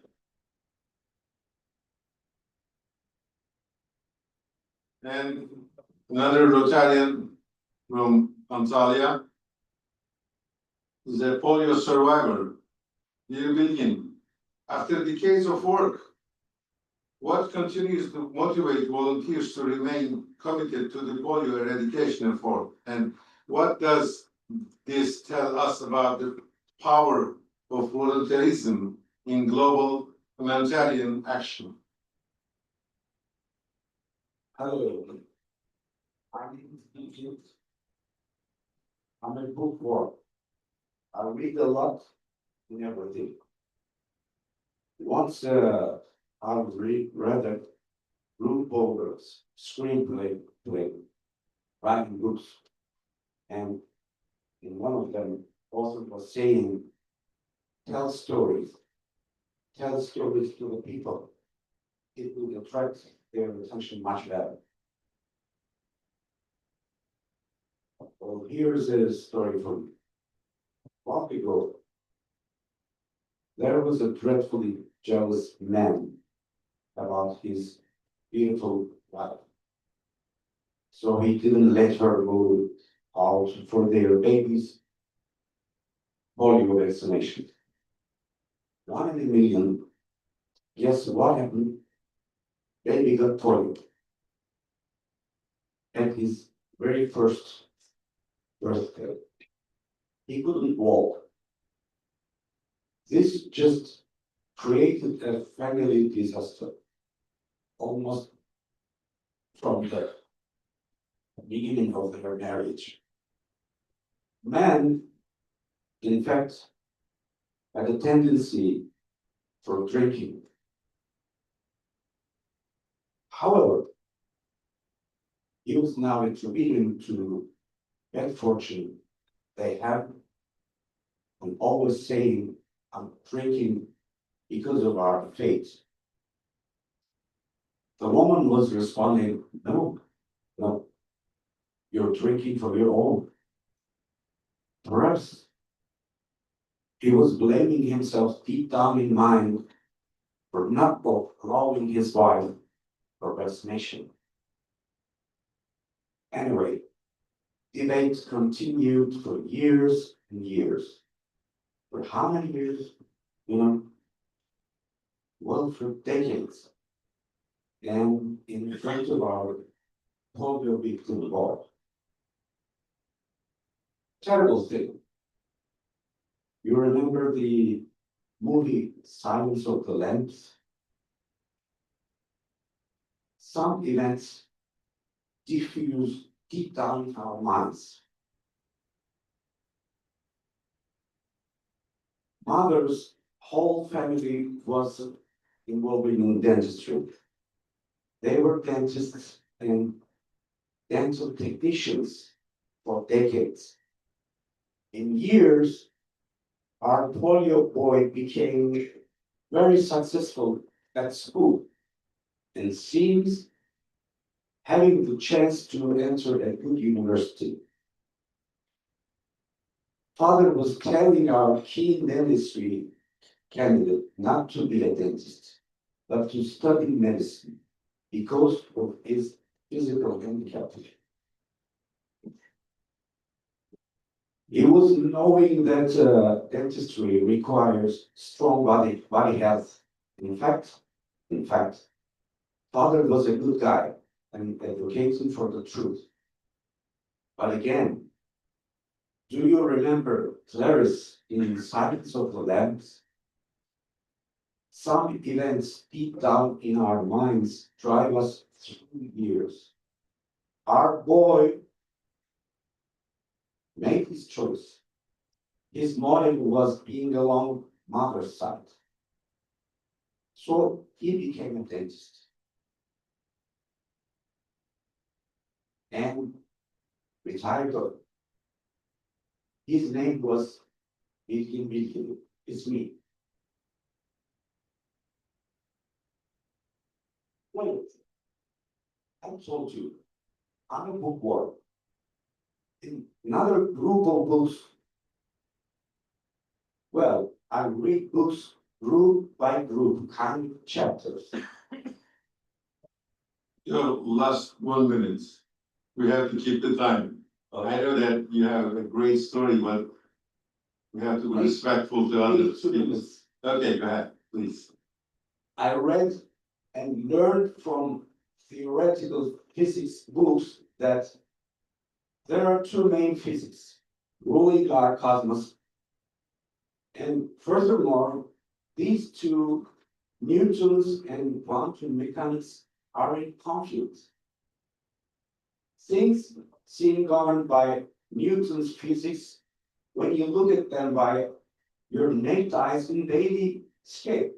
However, just the same things seem governed by quantum physics when you look at them in atomic scale, of which two explanatory physics are in controversy at the same time.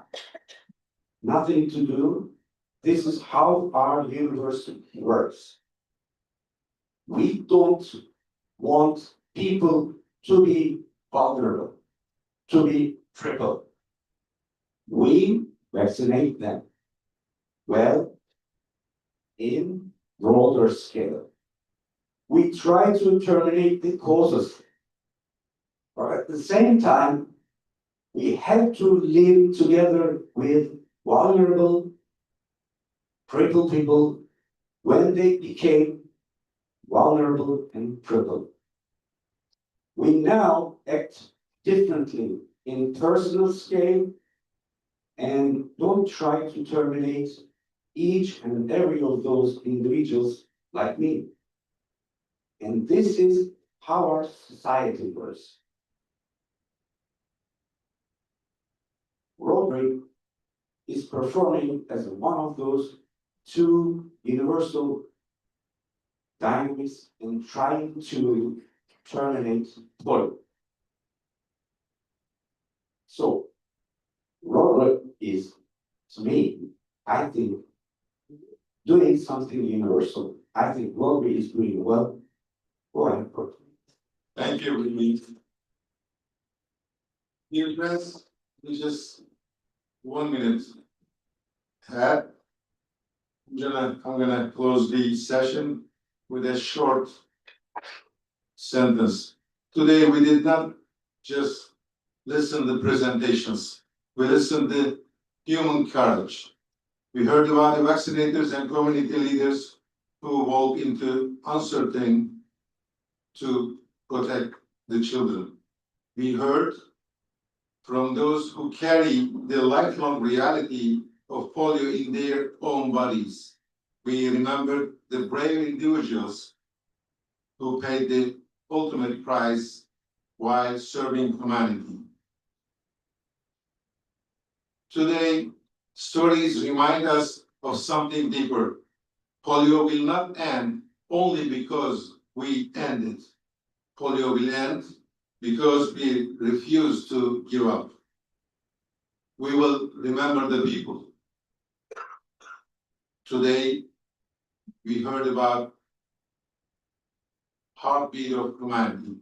Thank you for joining us, and please applaud the panelists and yourself, please. Thank you.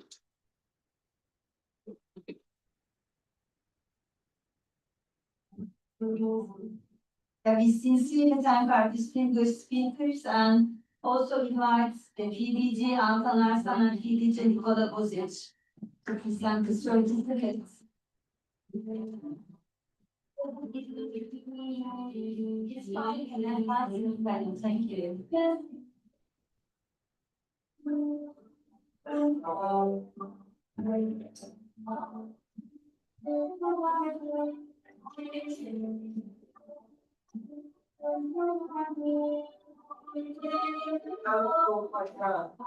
Also, yes. Yeah. Yes, thank you so much. Yeah.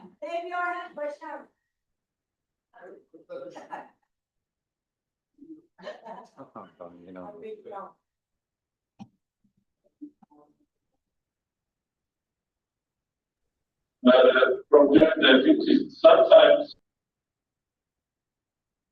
Thank you.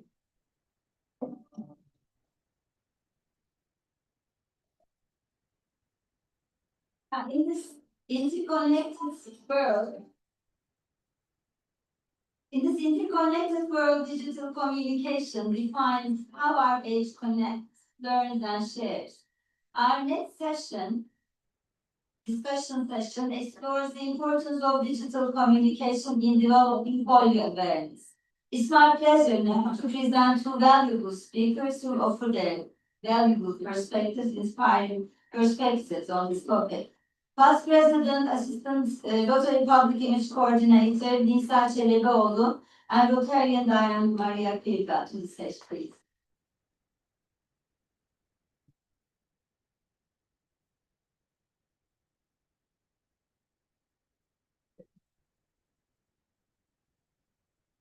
Dear protocol observed, dear fellow Rotarians, Rotaractors, and valuable guests, good morning again. Today I have a very valuable speaker with me here, and I would like to shortly introduce her to you. I know her closely because she's also a member of my club, Rotary Club of Evrensel District 2430. She's from Romania, but she has decided to live for a greater purpose actually, and she's now living in Pakistan, where we have been talking about eradicating polio. She is in the field, and she is actually doing the work that we have talked about for this day until today.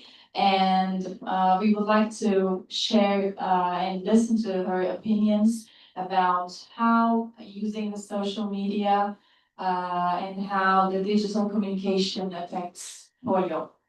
Diana Piga, welcome.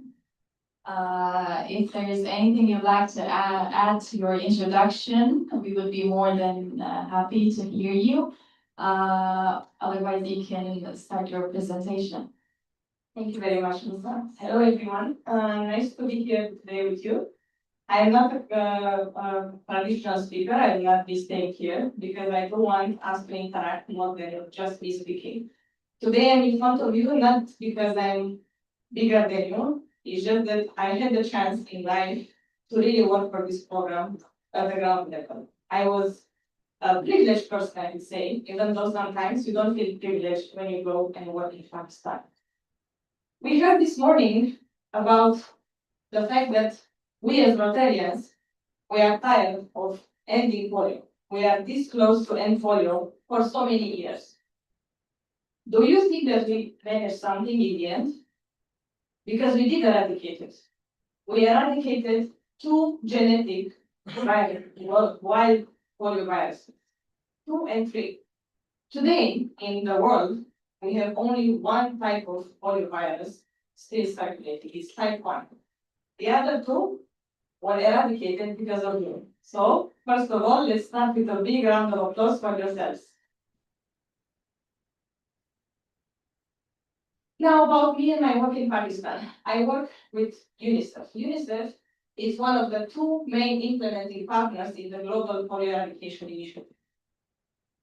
Bill Gates, Rotary, they are fundraising and giving funds to CDC, to UNICEF and WHO.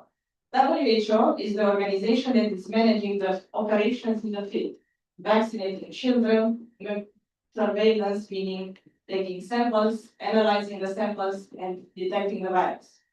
UNICEF is the organization communicating with communities, trying to convince communities to vaccinate and trying to keep the ones vaccinated to vaccinate. Because there is another problem in the polio eradication initiative. You are tired, we are tired as Rotarians, but also communities are tired of keep eradicating polio. In Pakistan, we have around 7 to 8 campaigns per year. In every year, volunteers go and vaccinate every child in Pakistan door to door 7, 8 times. Parents are tired. Parents have other needs in life. Unfortunately, Pakistan has so many issues in terms of poverty, in terms of child health, in terms of education. So when you come with polio, parents are questioning, what is this now? How are we keep giving polio drops and we are still not finalizing polio? Now, in the digital era, we have a lot of issues with misinformation. And more parents, because they are tired, they have other problems in life, they choose to believe different narratives that are against vaccines around the world, not only in Pakistan, right? So actually, vaccine hesitancy and challenging environments, we will talk a bit later about this, are the main problem in polio eradication today in Pakistan. Quiz time.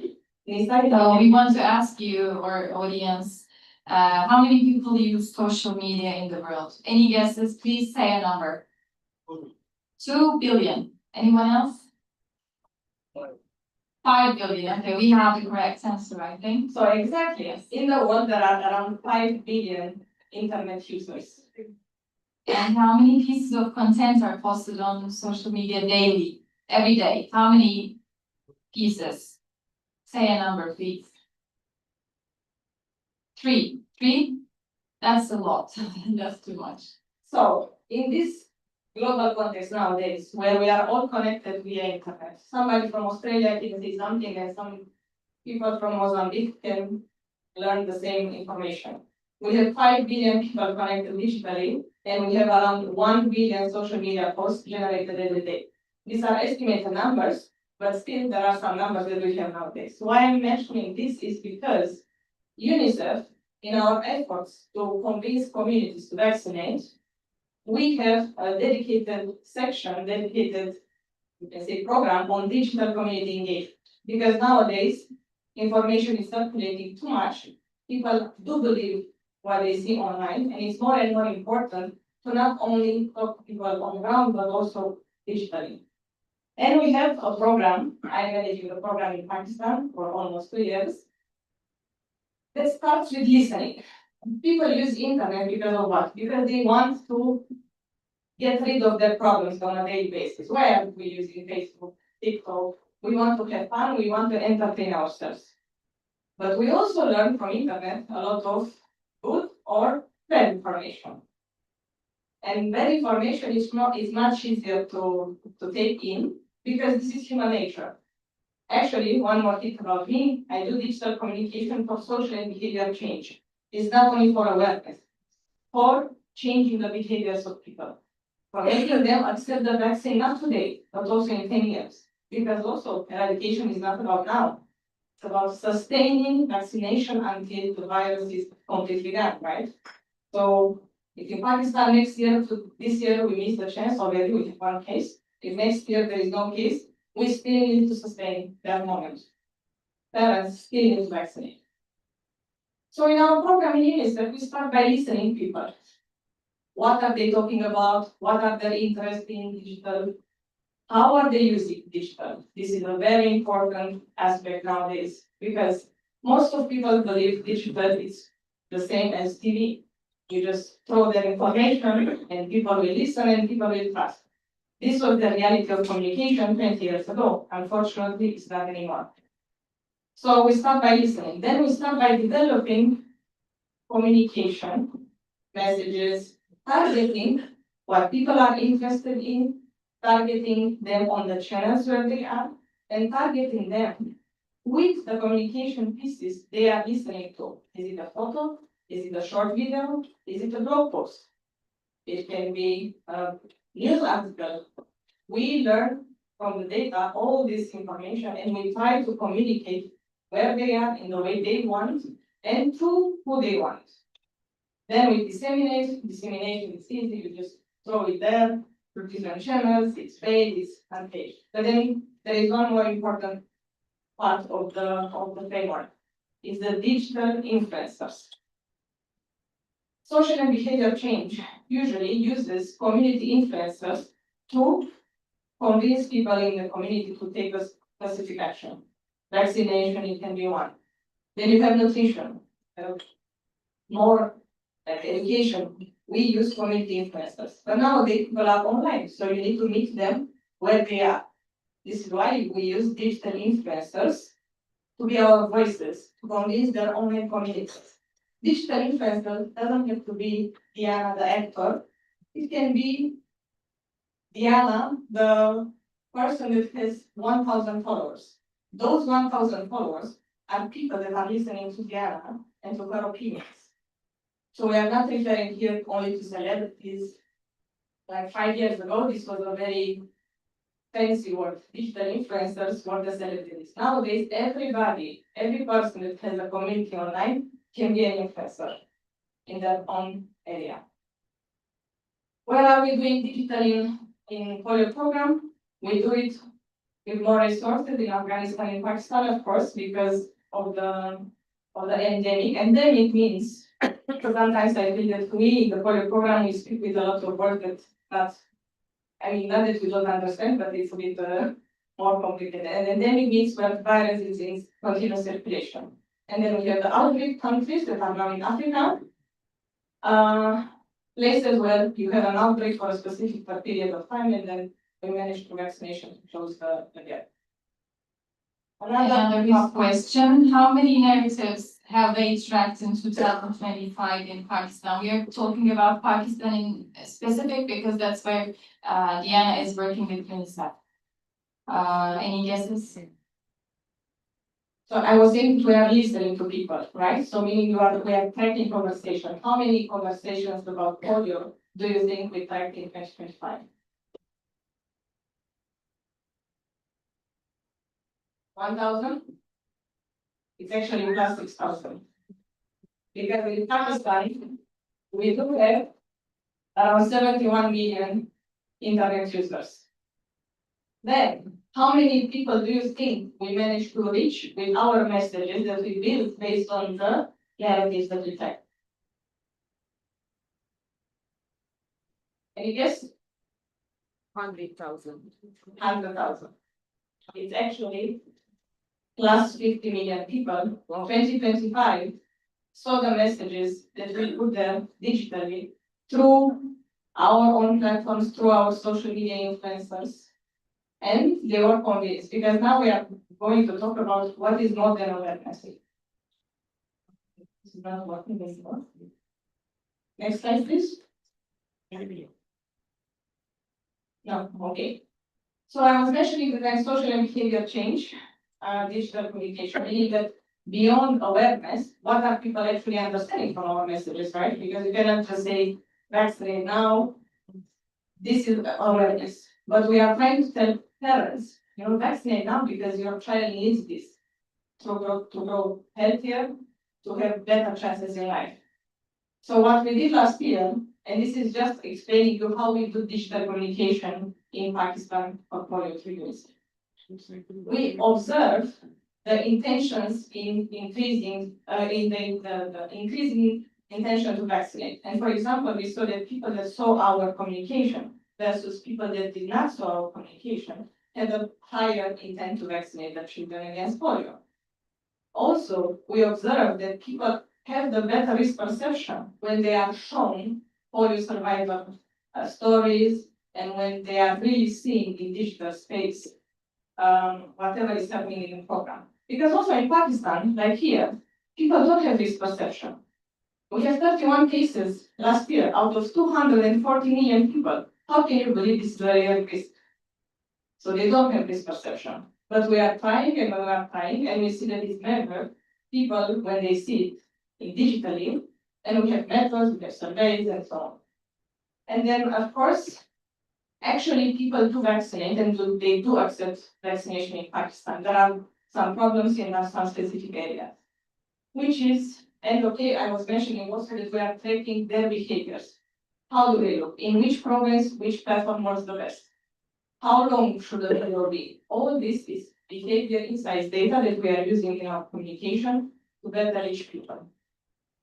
But then we have some areas, Khyber Pakhtunkhwa. Yesterday, Aziz Memon was mentioning about this specific area of Pakistan. It's a very delicate area because of insurgents. We have a lot of terrorism, we have a lot of tribal tribes, and we do not have physical access.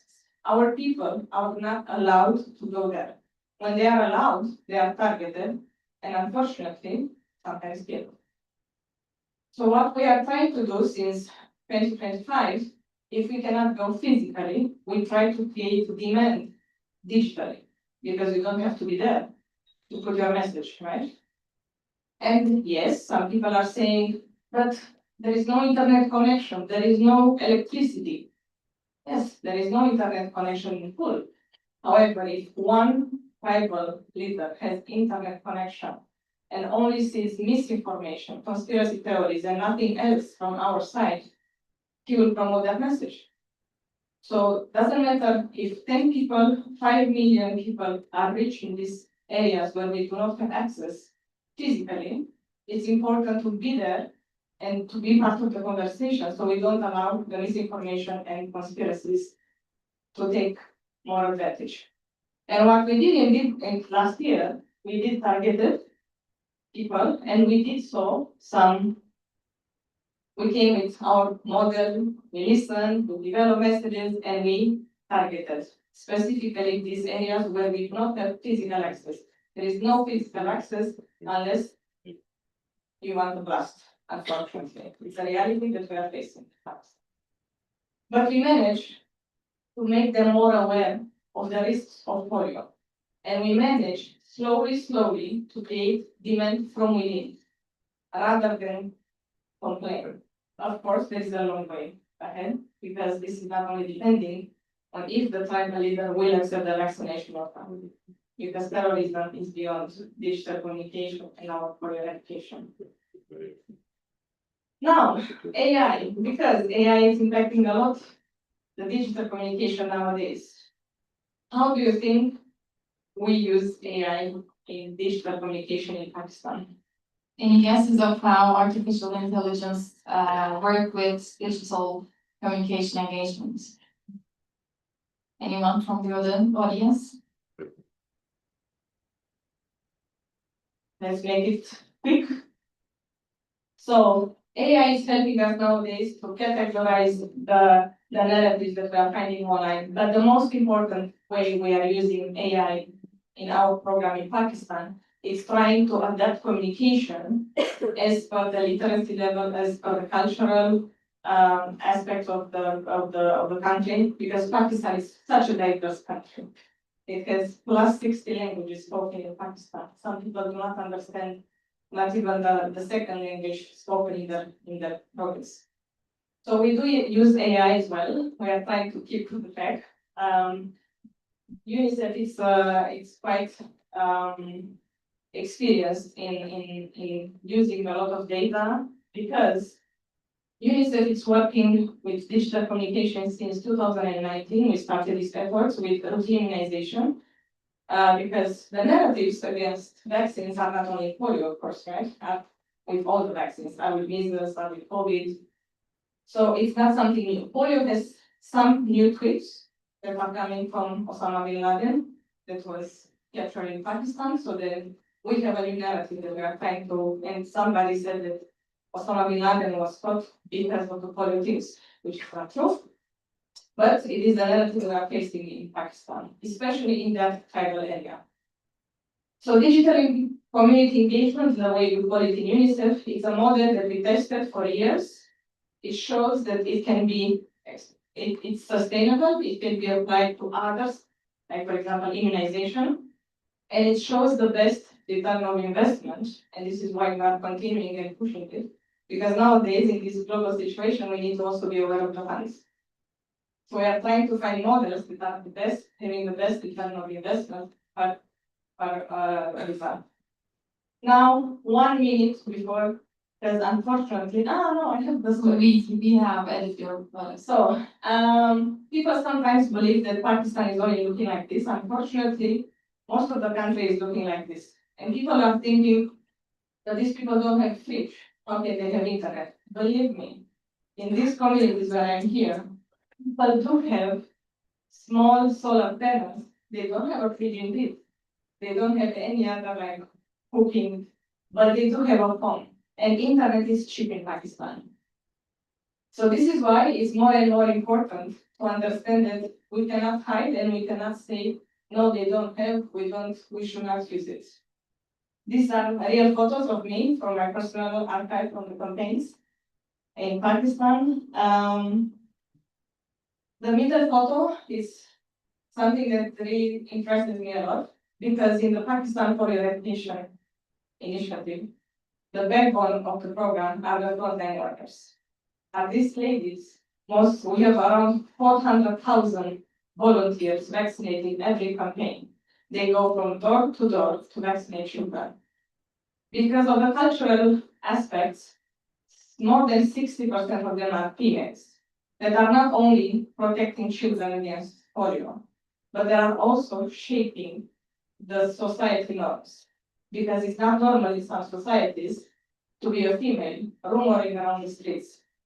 Because of this, unfortunately, they face also difficulties. They have faced harassment and abuse. But they are strong and they are continuing. And for me, this is one of the motivators and what keeps me alive there, beyond the children, like look at the little one. How can you say that your work is hard when this is what you see every day in the field? And then difficult terrains. Unfortunately, Pakistan is not all connected with roads, highways. That one, me and my colleague went from office one day for monitoring, fancy clothes, and had to cross the river. But our workers are doing this every campaign, 6-7 times per year. In heat, extreme heat. I got a heat stroke my first campaign because I was out there 3-4 hours per day. Our workers are there 10 hours per day, working. I have my car. I have water. They don't have facilities sometimes to go to washroom. And for a lady, it's a bit different than for men. So for me, the biggest motivator are the frontline workers. The second is the smiles and the looks from the children's eyes. Thank you very much. This was my presentation. Thank you very much, Leanne, for the presentation. And there is actually an interview at Rotary.org about UNICEF, Diana, and Rotary, how they're working in Pakistan. So you can go to the website and watch in detail what she is achieving. Thank you very much for all of the work that you're doing there. Thank you.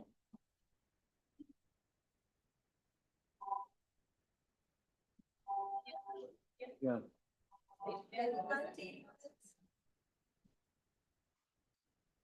Co-conveners Altan Arslan and Nikola Bozic.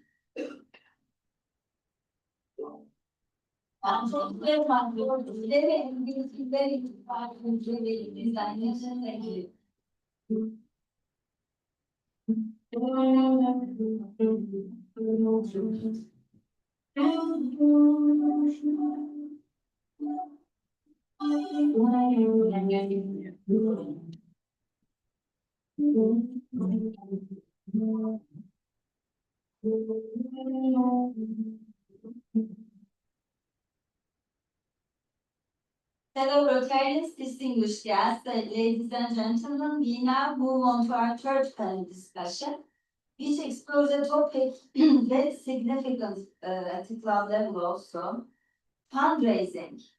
Fundraising lab, inspiration, innovation, and practical tools to raise funds.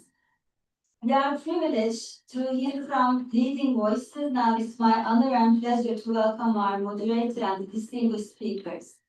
Past District Governor Arif Alaaddin Demircioğlu, District Governor Hulya Molnar, Past District Governor Gale Binar, Past District Governor Kerem Muradi, and Past District Governor Maria de Ligoria online. Okay, thank you.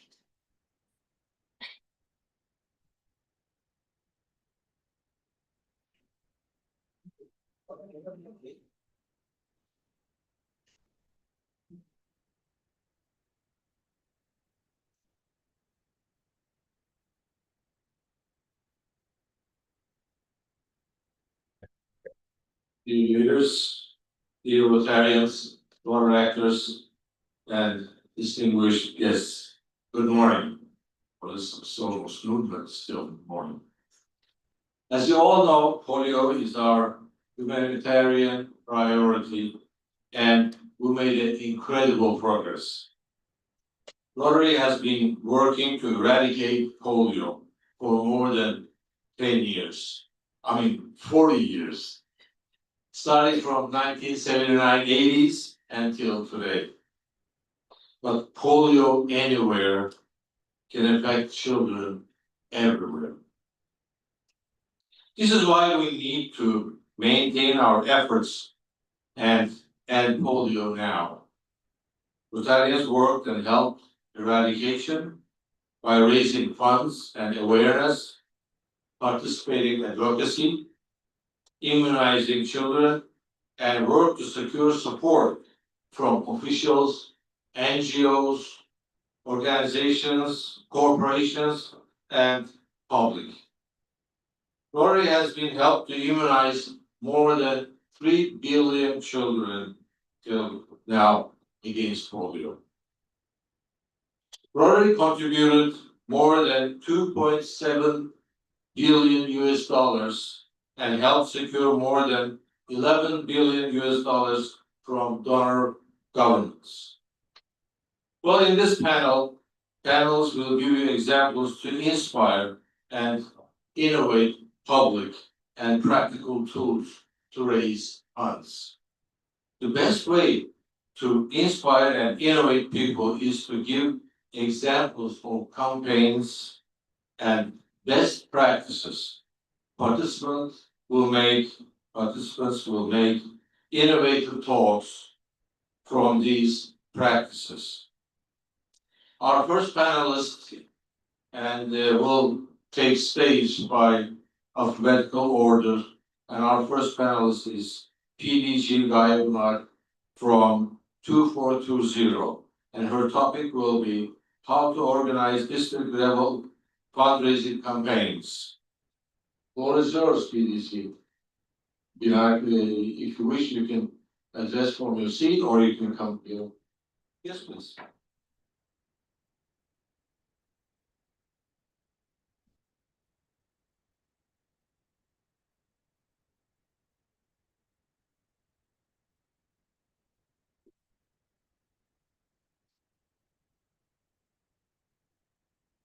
Dear Rotarians, the protocol is observed.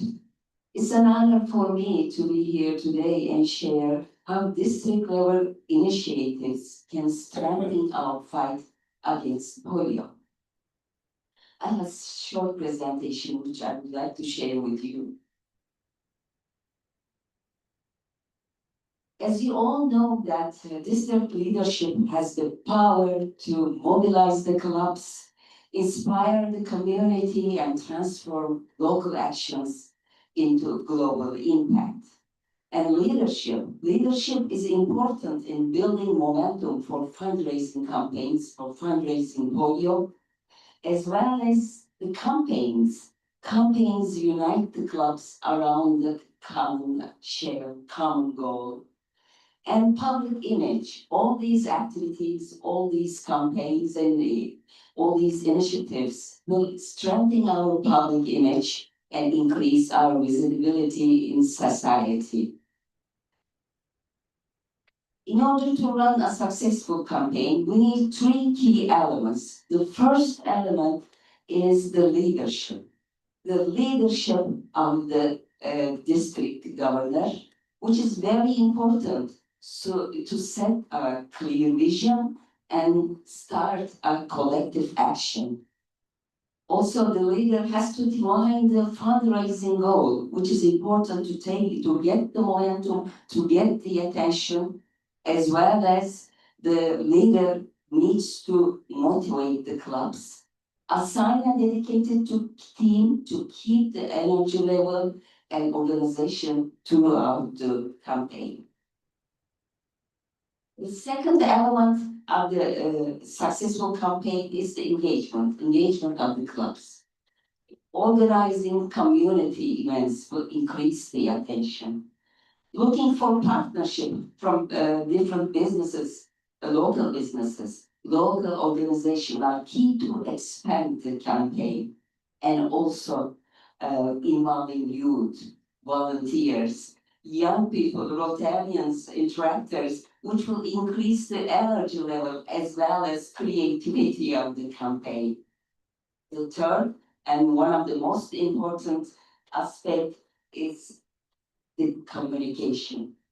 Please be sure to have a clear and consistent message all across the campaign.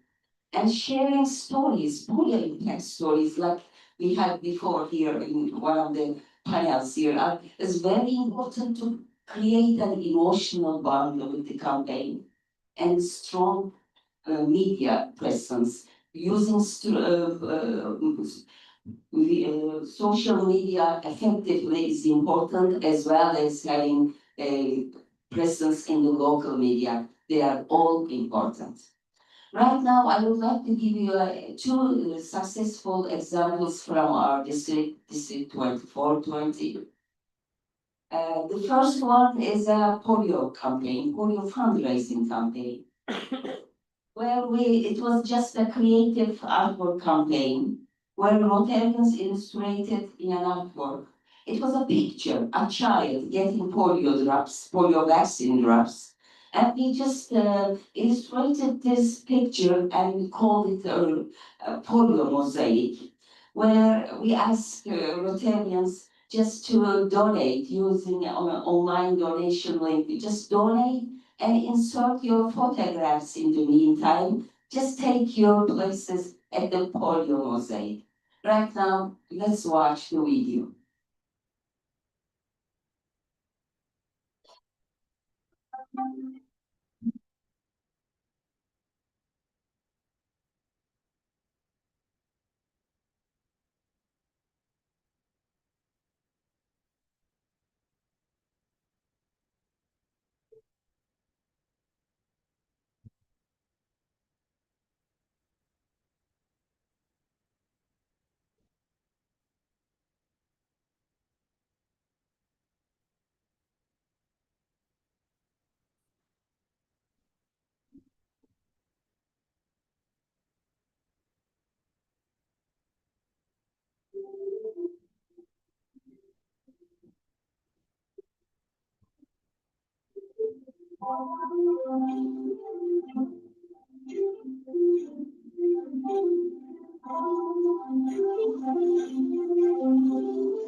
The good thing is that we have raised more than $10,000 in such a short time. In a month, I think we were able to reach that target, which was important. And the second important thing is that not only the clubs, but the members, they themselves made the donations, which was also very important at that time. Right now, I would like to share another video. This is an creating awareness kind of public campaign where we have used personalities, public known personalities, celebrities. And we have made 2 videos like this with different personalities. They are just saying çocuk felcine son in Turkish, straightforwardly it means end polio now. It created awareness. I would like to show you the first one, especially because of the first person who was visible on the video, just to honor him by name. Let me have the video. That's fine. Rotary ile çocuk felçine son. Rotary ile çocuk felçine son. Rotary ile çocuk felçine son. Rotary ile çocuk felçine son. Rotary ile çocuk felçine son. Rotary ile çocuk felçine son. Rotary ile çocuk felçine son. Rotary ile çocuk felçine son. Rotary ile çocuk felçine son. Rotary ile çocuk felçine son. Rotary ile çocuk felçine son.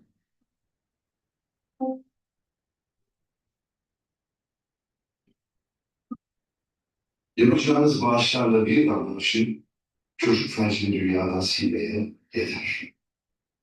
Varlığınızın nedeni kendinden önce hizmet.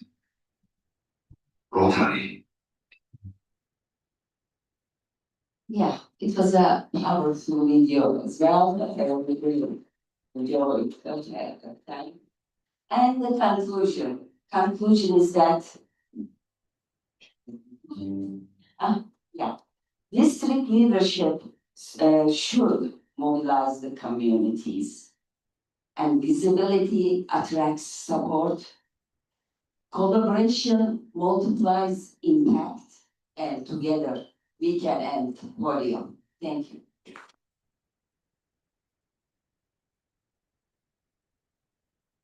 Thank you, Governor Gaye, for these informative, successful aspects of fundraising campaigns in your district. Our second panelist is current District Governor Julia Molnar from District 1911, and her topic will be club level fundraising and best practices. Stage is yours.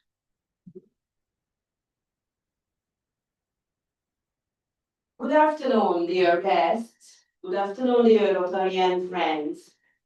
As I was a reporter for Hungarian media, like Hungarian television and radio channel, it's easier for me to speak freely, like Diana earlier, and not standing behind a microphone.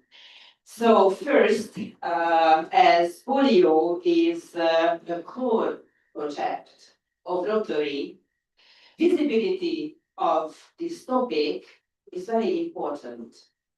On one hand, it can be an easy job because like Nicola earlier, we can raise money anytime and anywhere. But on the other hand, as Diana told us, it can be a challenge as well.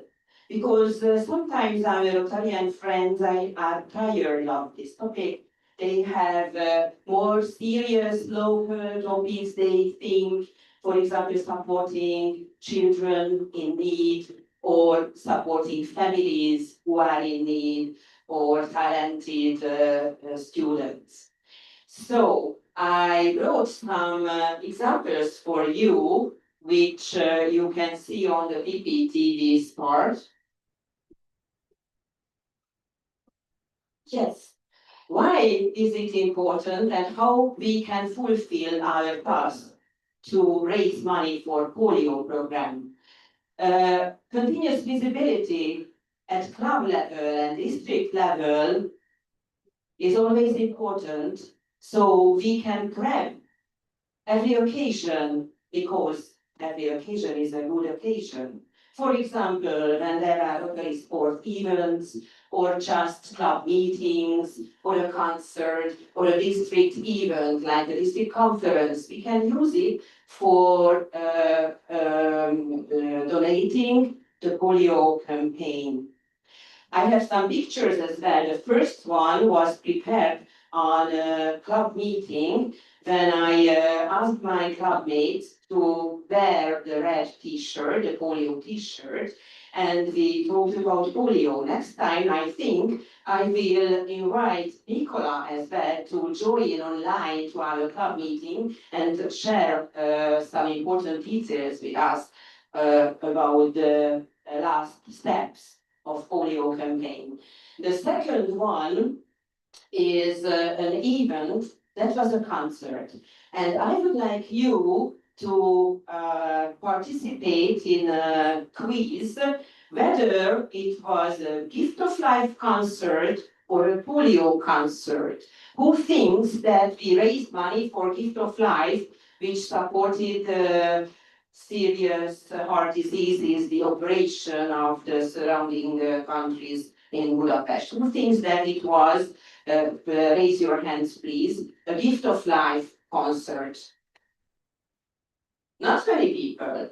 And who vote for Gift of Life, not Gift of Life, but polio concert, that we raised money for polio? Who thinks that it was a polio concert?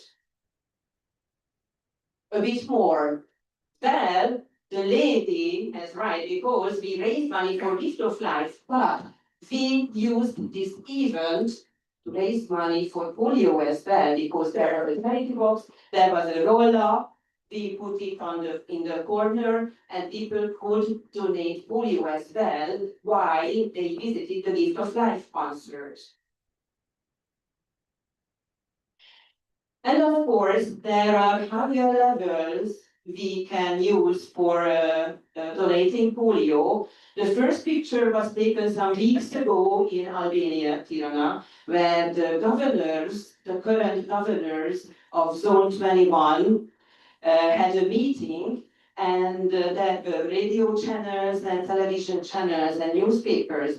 And at the end of the meeting, where we agreed to support each other in different programs, we changed our clothes and we wear the polio t-shirt, and we have lots of pictures, and we spread in the media in Albania that we support polio campaign as Rotarians. The second picture was taken in Orlando a year ago when I went there for my governor training, and there was a nice event at night, and some of us had a red t-shirt with the polio campaign, and we enjoyed ourselves.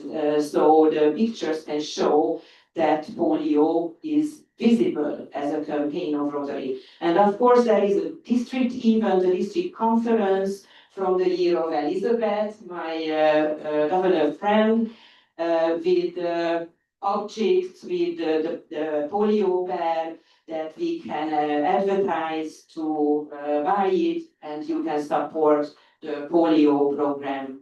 So there are different levels of meetings and events that you use for donation of polio campaign.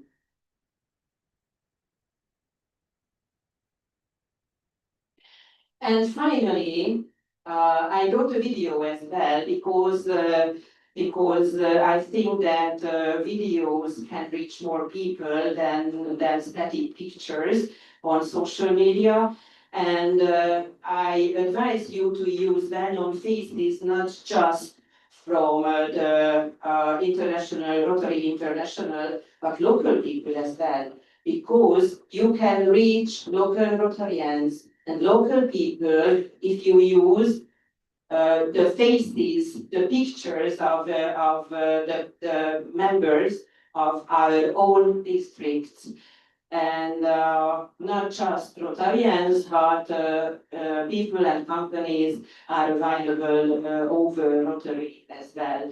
So I would ask some help to show the video that I prepared some days ago for this event, especially to show you that in some hours how you can prepare a video that you can show in your district.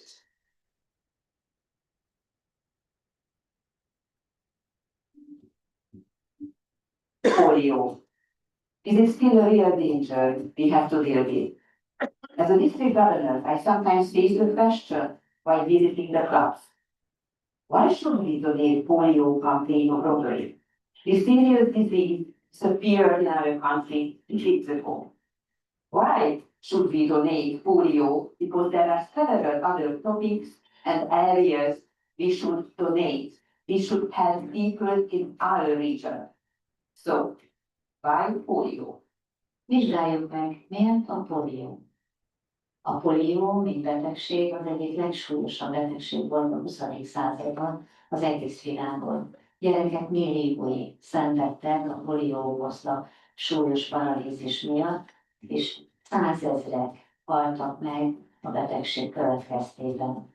Ma már a világon csak 2 országból lehet detektálni vírusos eseteket, Afganisztánból és Pakisztánból. Szóval miért a polió? A migráció felerősödésével ez bárhova napok alatt eljuthat. A Covid óta rendszeresen mérik nagyon sok országban a szennyvízben az örökítő anyag, a genetikai állományát a vírusoknak, baktériumoknak, és ez kimutatja a fertőző anyag jelenlétét, így akár a poliovírust is, és az elmúlt évben Németországban ki is mutatták ezt.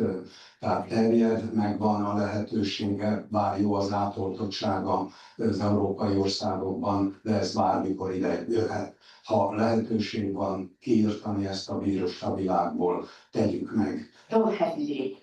Support Rotary Polio campaign and polio now. Now.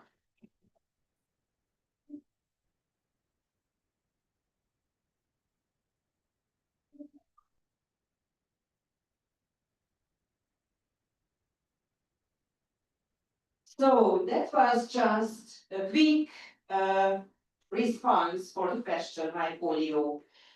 If you want, you can take some hours with preparing this type of video and you can spread it inside your district. You will reach more and more people through your local video. So let's take it home and let's use it now. Thank you very much. Thank you, Jovan and Julia, for these inspiring and successful examples of club fundraising events. And our third panelist is immediate past Mr. Governor Kerem Muradi from 2430, and his topic will be also examples of club level fundraising events. Stage is yours. Thank you, PD Jaylatin. Dear Rotarians, distinguished guests, my friends, it's a great pleasure hosting you all in our district, in our region. Today is the 14th of March, and we celebrate today as Doctors and Healthcare Workers Day. So please join me to congratulate them, and a round of applause for our doctors.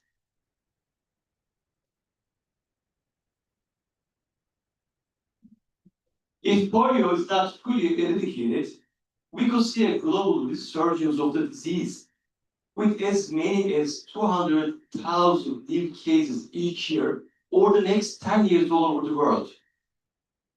More than $20 billion have been mobilized since 1988 by the 6 partners of the Global Polio Eradication Initiative. But I'm sad to say that there is a financial gap of $1.7 billion until 2029. Only in Pakistan, 400,000 polio vaccination workers trained by the World Health Organization should be mobilized to vaccinate 45 million children. So it's clear that we need more financial resources, more manpower to eradicate polio worldwide.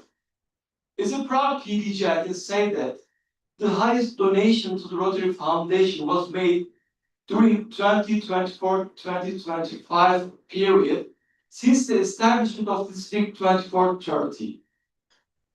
I know that the secret to success is motivation. So I'd like to share 2 successful club-based projects with you.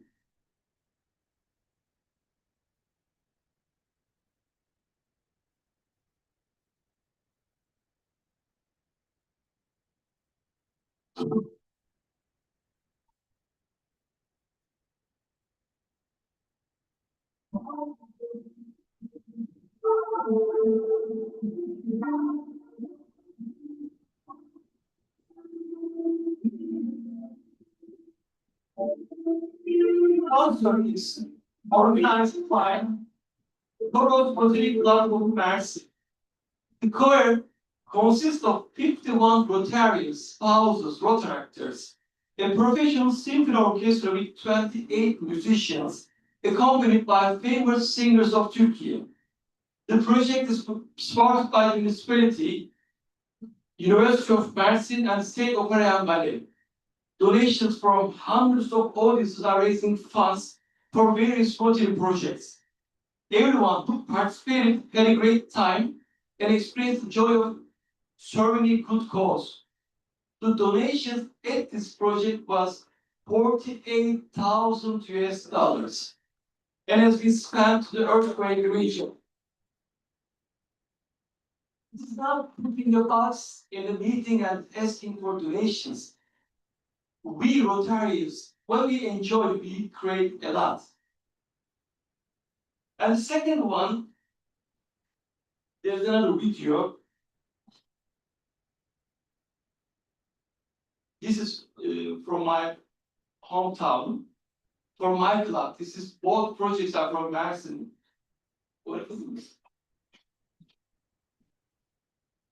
This project is Kushimato Street Performance Artist Festival, which has been held for 7 years by Mersin Rotary Club. A short video of the festival, by bringing a festival to the city that illustrates the historical friendship between Turkey and Japan. While street artists performing at the festival, income is generated from the sales at stalls in the bazaar. At the festival, Rotarians both inform thousands of participants, citizens, about Rotary projects and raise funds for projects and polio.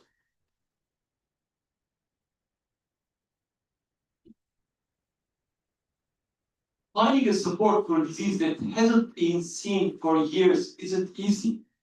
So we must express our purpose in a proper way. Winning the trust of the communities has been key. Misbahu Levent Didi, who is the president of the Nigerian polio survivors, he cannot walk, is asking the right question to the parents.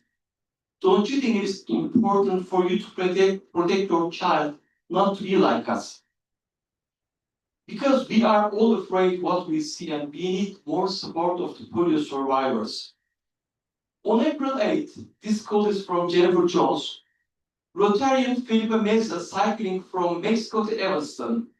More miles, less polio. Let's wake him up, donate, and cheer him. Thank you.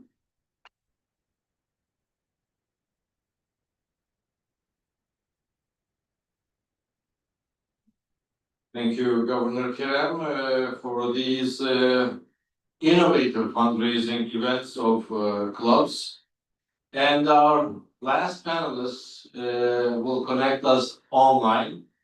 She is PDG Maria Delivoria from 2475. Yes, she's on stage. Hello, Maria. Good morning from Athens. Good morning. Good My morning. dear convener Sultan and Nicola, my family of Rotary. My body is in Athens and my heart is with you.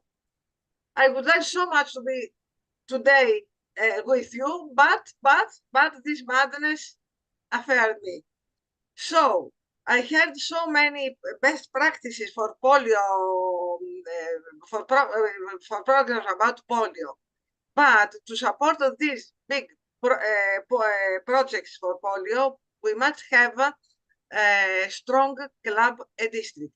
So my I focus in these few minutes in how can we have strong clubs district. The first next, I can see the slides. First, all around the world, my first slide. Why this matters, huh? All around the world, the Rotary clubs face similar challenges. How do we attract new members? How do we keep our meetings meaningful?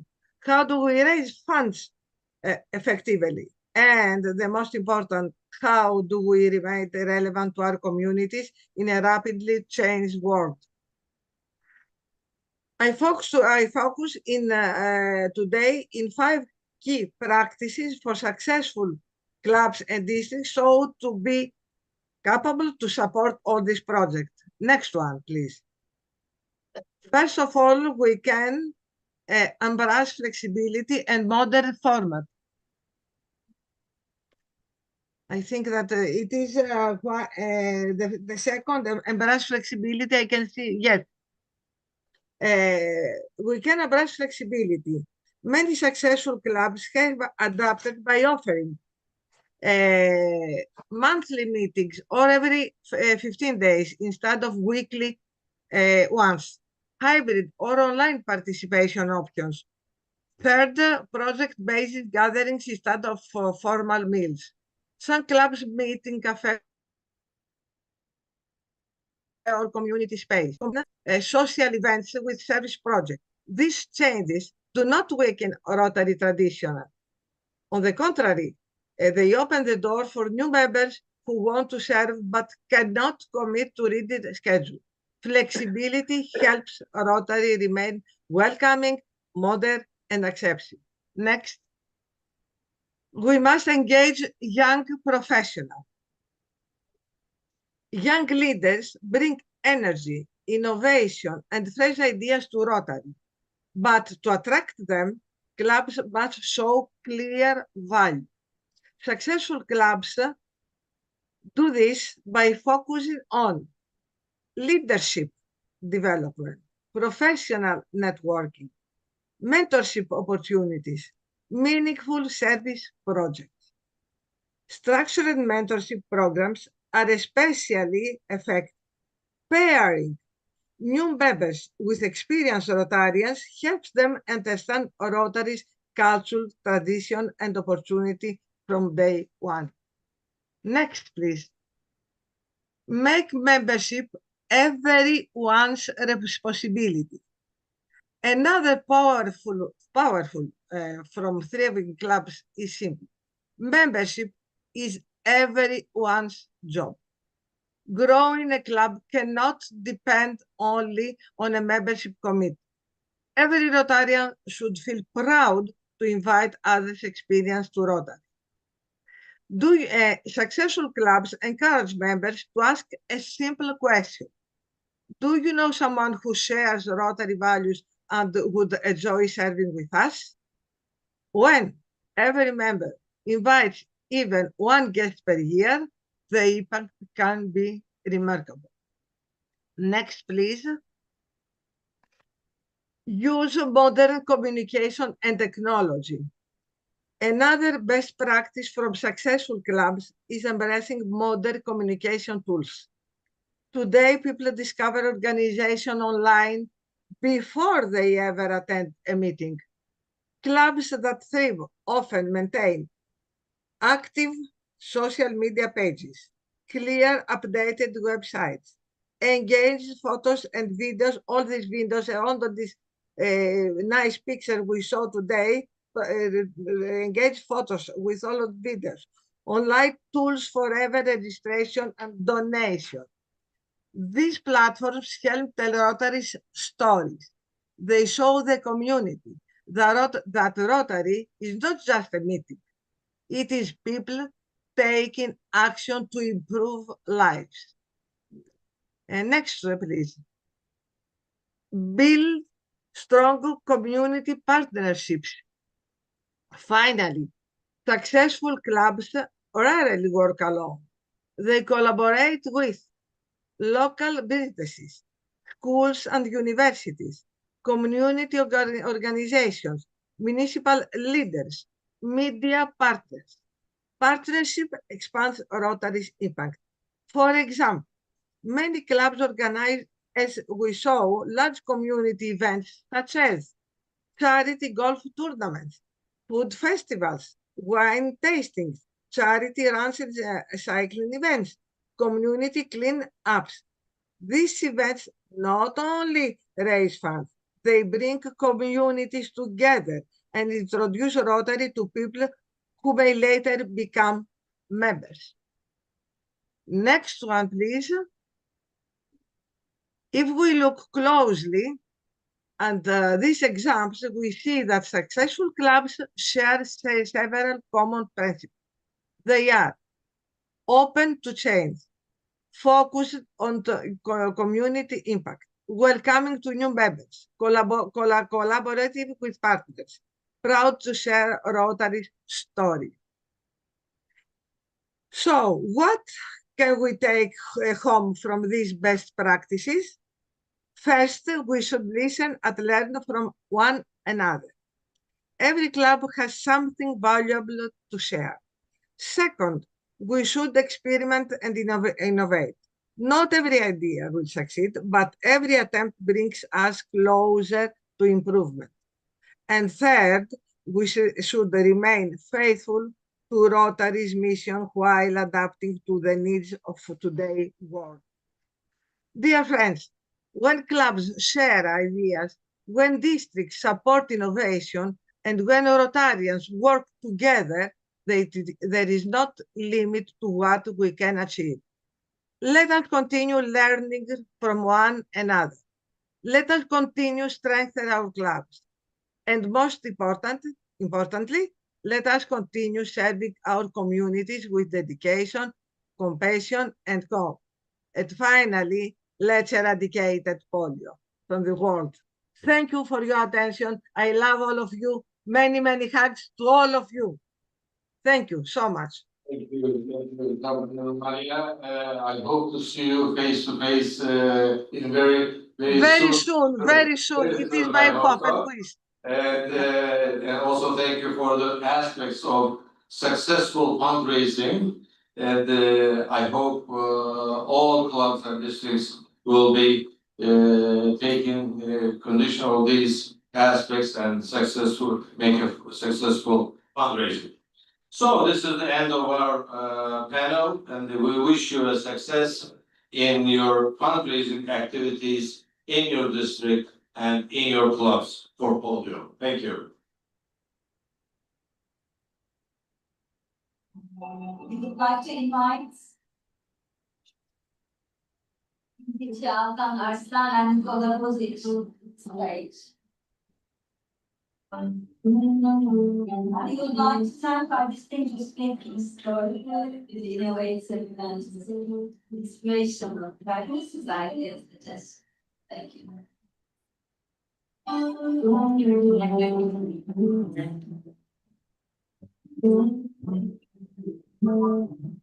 Biraz öne aldım.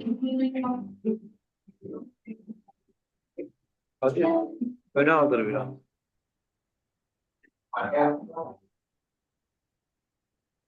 Here.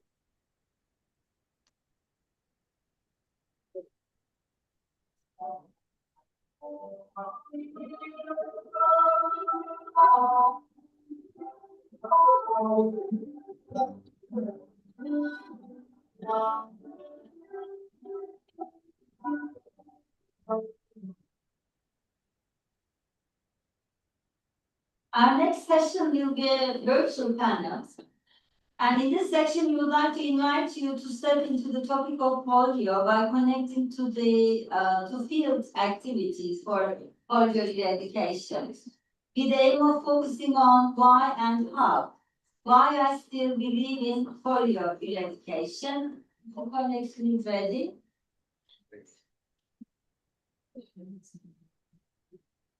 Now it's my honor and pleasure to welcome Dr. Mohammed Toker and two distinguished speakers, I'd like to introduce them very briefly. Welcome to the session. Can you hear me? Yes, thank you very much. I hear you. I'm online. Okay. Dr. Mohamed Tofi is a leading figure in global polio eradication and has held senior leadership positions with government in the World Health Organization and UNICEF across complex and hard settings. He currently serves as the coordinator for the eradication initiative with WHO in Pakistan. And two guest speakers again, Mr. Itaf Khan, who is a polio survivor working as a community mobilizer for the polio program in Pakistan, and Dr. Sakin Khan, who is also a polio survivor working as a medical doctor and supporting the program in this discussion with parents coming to the clinic. As after this brief introduction, the floor is yours. Dr. Mohamed. Thank you. Thank you very much, colleagues, and thank you very much for all Rotarians, governors, and guests, and everybody who is in the room, and everybody who is online. It is a pleasure to be with you in this moment and to be connected from the field and to sit to get together to show how important you are contributing in the front lines and how your efforts are really translated on the ground.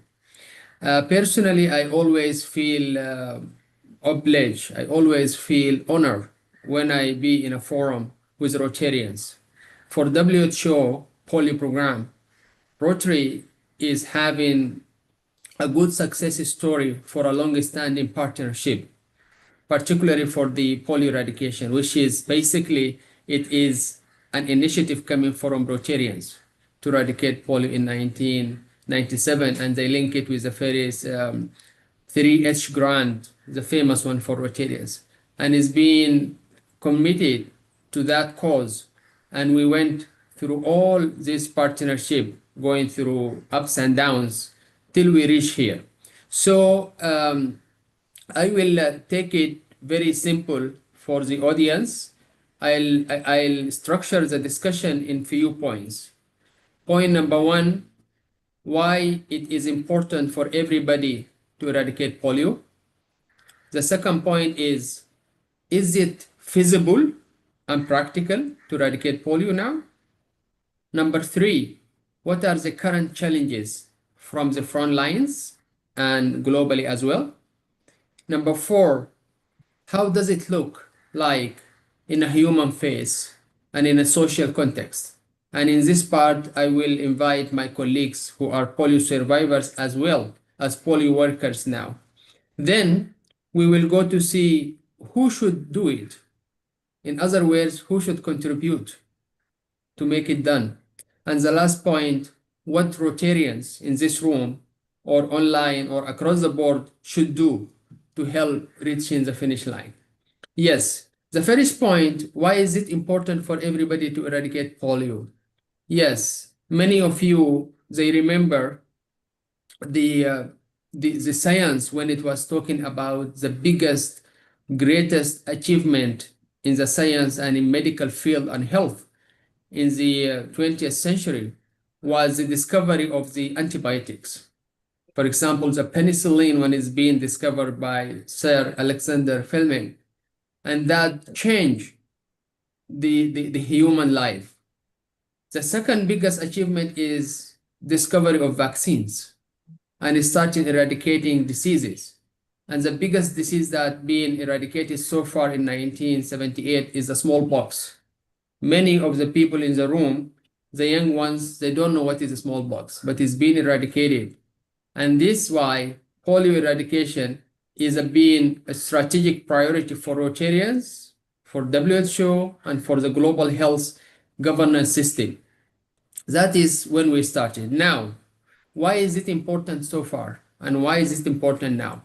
Now, simply, we have achieved more than 99.9% of that success, and we only left with this small. So now there is no way for complacency, there is no way to quit, simply because the opportunity cost is so huge. You cannot even think of what will happen if we stop.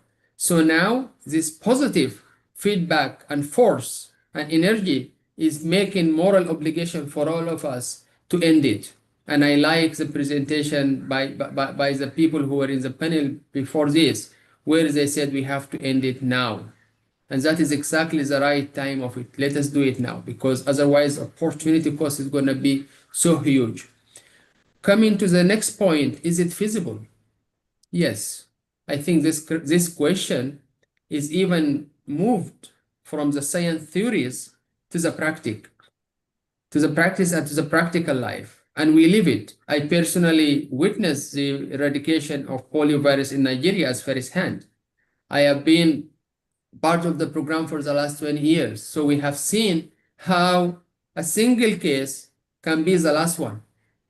How environmental detection can be the last one ever. Like last year, 2025, we have like 51 cases, both in Afghanistan and Pakistan. This year, so far, we have only one case from both of these countries. We never know. This could be the last case, and then the count start there. So it is feasible, it is practical, it needs only some consecutive rounds of mass vaccination. And when we have that effect, we will be able to reach a level of immunity that will interrupt the poliovirus circulation. The good news, the poliovirus only survive in a human body. The good news, it does not have a secondary host, like it's not a zoonotic disease. It does not live in other animals. It does not live in other live objects. No, it only lives in the human body. And this is a good opportunity for us from epidemiological perspective or from a medical perspective that makes this disease is feasibly and realistically targeted for eradication. The third, the third point is a challenge. Yes, we have challenges here on the ground, and we have challenges also in the global community as well. Challenges on the ground mainly is a mix-up between some of the misinformations, disinformations, and some of the mixture between the different concepts, the religious concepts, the social concepts, the protest against some particular demand, why the civic system is not providing, for example, some set of services. But this system is so much keen to bring the polio vaccine at houses. So these are the challenges that we face with communities, and we are working on daily basis to address and to bridge this trust between the program and the beneficiaries. Also, it is obvious there are some areas we just don't have access because of insecurity. It is totally insecure to send vaccinators in some of the areas that they are having some active fights between different groups or between different areas. So that also makes some physical barrier for the vaccine to reach to these children. Then we have some, as the speaker, Maria, online, when she said, the situation is globally challenging. Yes, this global situation is also having impact on the field. For example, when we see the global geopolitics, which is affecting overall discussion and narrative around vaccination and narrative around the global public health, it also impacts the frontline behavior, and it increases the refusal of vaccination, and it also refuses the hostility against our teams. I am leading area that is having some people targeted and assaulted physically, and some of them being killed simply because they are vaccinated. That's it, and that's the reality. Then globally, also from the challenges we are facing, reduction in the foreign development funds and support. And this again is going to jeopardize the achievements that we together achieve for these decades. Coming to the fourth point, how does polio look like in a human face or in a social context? And in this area, I want to invite my colleagues here from Pakistan. And by the way, I'm speaking here from Islamabad, in capital of Pakistan. I have my colleague, Dr. Samreen Khan. She is connected from Peshawar. And I have my colleague Iltaf, who's connected from Lahore in Punjab. So I go directly to Dr. Samreen. Please introduce yourself very quickly and tell us, living with polio, do you feel your life was little bit difficult compared by other children or even adults? And explain how that made you feel. Over to you, Dr. Samreen. Good afternoon. First of all, thank you for inviting me and the part of this event. Me, Dr. Samreen Khan. I'm working as a medical in charge officer at Civil Dispensary Zaria. I also completed my postgraduate training in FCPS cardiology from the Lady Reading Hospital, LRH. Now, recently, I'm working as a UPAC in Civil Dispensary Zaria in leading the polio campaigns to eradicate the polio from the Peshawar. As I was 11 months of age, the polio affected me, the right lower limb of me, and it's very difficult for me to continue my education and also to carry my duties. So by making the knee foot orthosis, it's become easy for me to perform the duties and also in the school continue my education because I was very good in studies, and it was very painful and sadful for me to watching the other children walk, play, and games very easily, and it's very difficult for me just to go a normal walk like other people.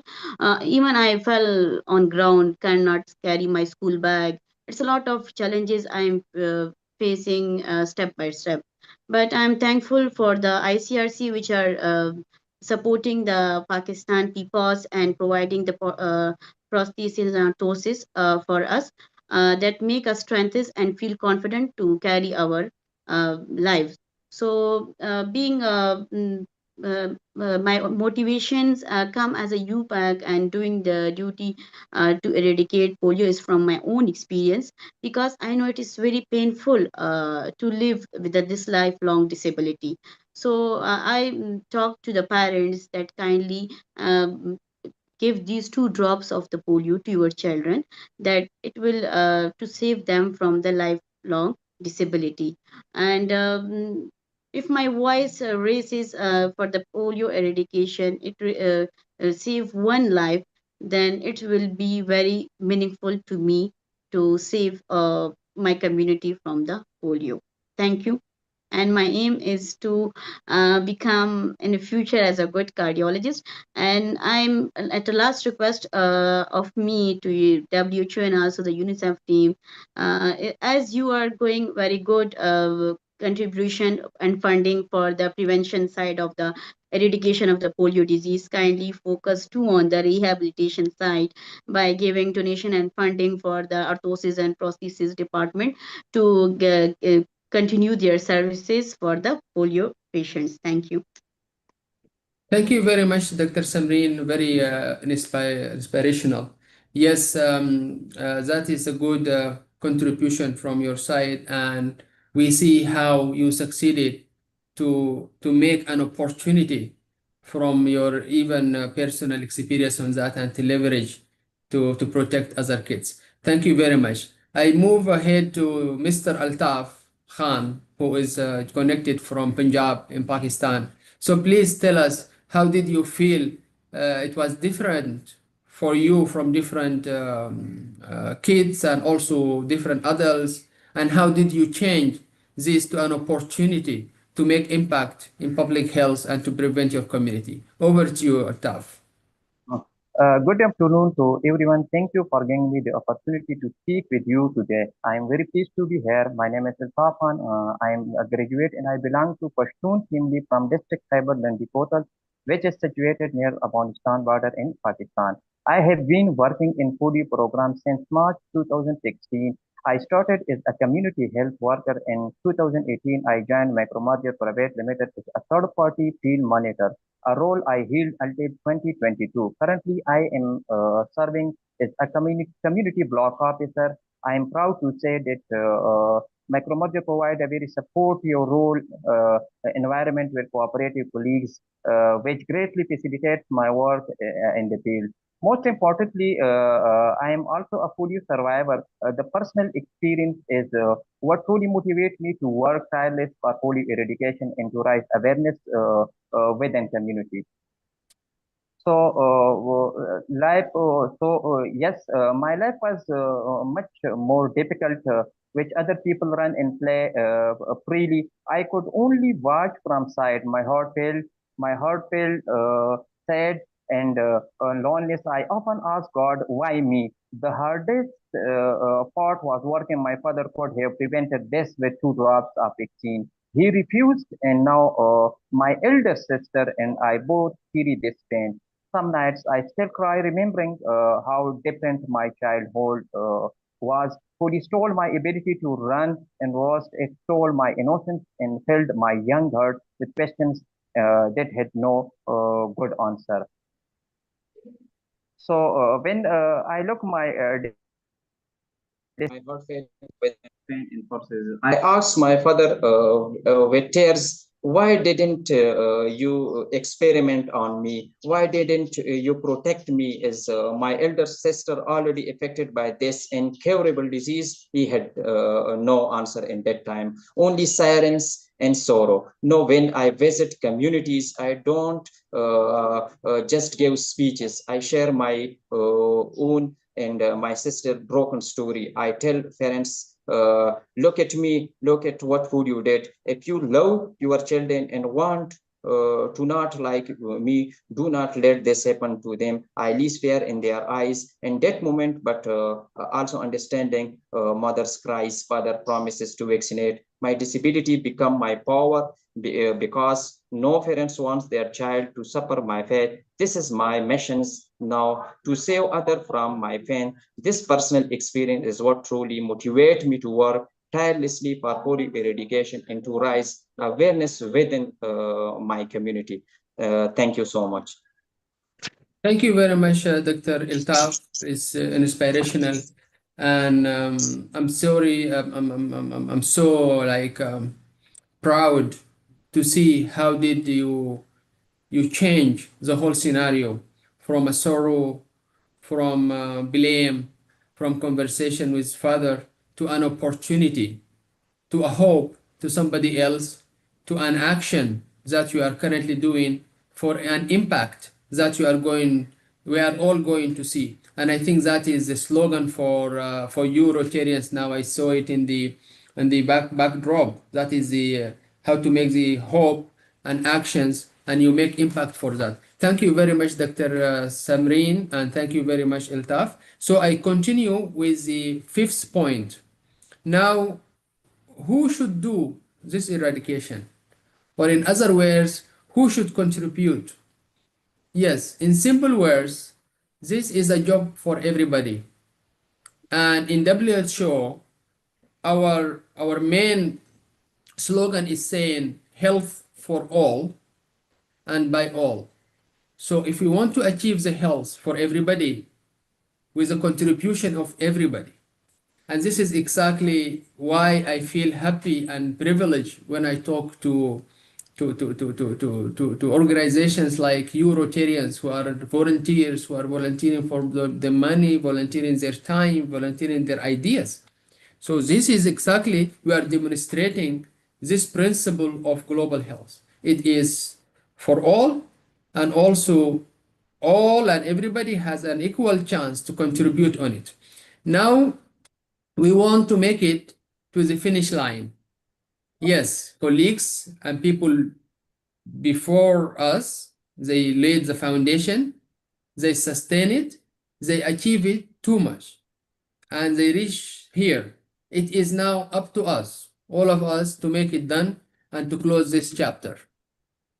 And contributions are whatever can be done to reach the finish line. Somebody with money can contribute money. Somebody with intellectual ideas can contribute with ideas. Somebody with particular story, like Dr. Samreen and Altaf, they can use this story to influence and make impact and make change in others. Coming to Rotarians who are in the room and who are online and beyond that. Yes, I know and I enjoyed watching some of the presentation in the last half hour.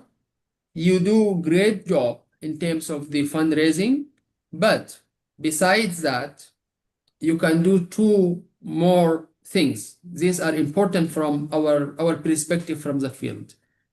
You can continue talking about polio eradication. Please continue talk about it. We need your voice. You are a very credible and independent source. People trust you. You don't have any agenda. You don't have any other affiliation with any components that are controversial. So please, we need your voice. Talk about polio eradication. Talk about vaccination, and particularly for you in your clubs. Many of your clubs coming from the Balkan areas in Europe. And Europe, yes, it is free of poliovirus, but it's not free of the risk.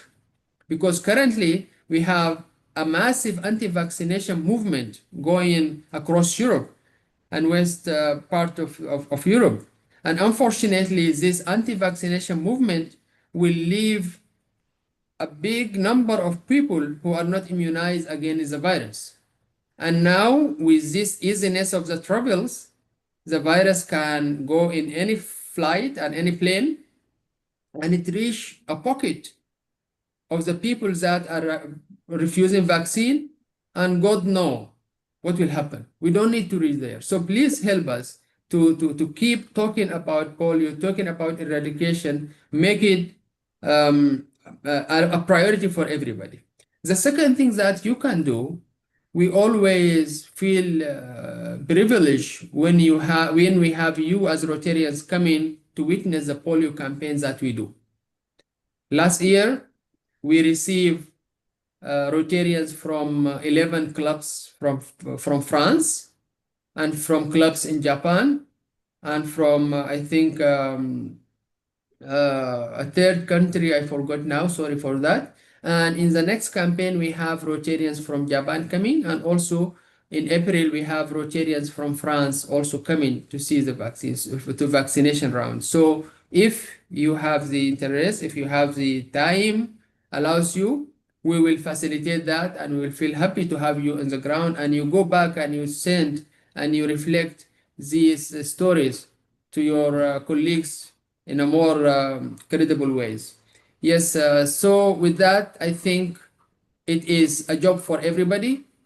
It is our responsibility to make it happen. And again, in the current situation in the global geopolitics, is so much complicated. The world, unfortunately, is full of bad news, sadness. The globe needs a good news. And we believe as WHO, polio eradication can be the good news now to give to the world. Really, we need to deliver a good news to the world. At least humanity is achieving something big and good. With that, I conclude this session, and I thank you very much. And if there are any follow-up questions or clarifications, we are standby. Thank you. Thank you very much. I'm really grateful for this valuable perspective from the field and thought-provoking, enlightening at the same time. The things you have shared with us today, and we thank you for your ongoing contribution as well. Your devotion, your valuable support for a free world and for a better future, for a better world for the children as well. And we wish you the best and extend our warmest regards, warmest feelings from Rotary Zone 21 Summit from Adana today. Thank you very much. Thank you.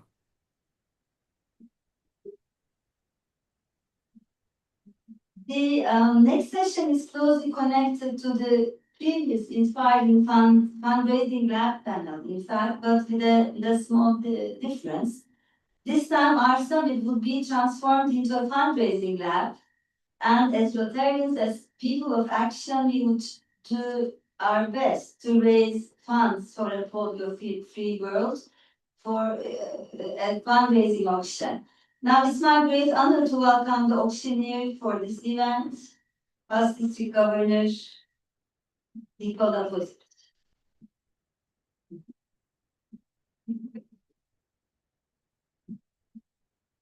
Don't worry, it will not take so long. We changed a bit of our plan for the auction today. So we want to be on the time, and we think that it's better to have our auction tonight during the farewell dinner. So at the dinner, please think about the items that we are announcing here, and think how every of you can support Polio Plus and having a very interesting souvenirs with you. So can I have the slider changes also for the presentation? Okay, oh, this is a better one. So as you can see, we are not joking. And it was an activity of few months to prepare these items for you. And all of the items are personalized by the owners. From President Francesco, past Presidents Gordon, Jennifer, from Stephanie, from Director Daniel, from Director Patrick, from Director Emmanuel, from Geta, Pastor Steve, from Ingrid, and maybe there will be something from Alton and me, we'll see. And we have some additional Swiss chocolates there also, and all of the items are signed.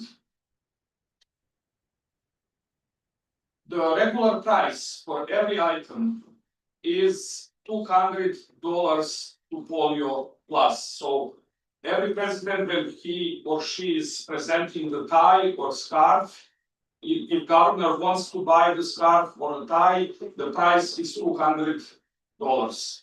So we will start with that price, so you can buy it for the basic price, but with the signature. But I hope that we will succeed to have bit more, because I hope that 100 of us can reach the goal to support as much as we can kids in the world and their lives. So please make a photo of this slide. After lunch, take a coffee. We think what's the best design for you, what's the best personality for you, from Gordon, the strong leader Gordon, or to Jennifer, much different one, or Stephanie, or Francesco. So you can choose by personality, by design, by energy, or by emotion if it's connected with your year. So I will have this hammer with me, and once, twice, third time, see you in the evening. But I want to tell you something more. I want to tell you that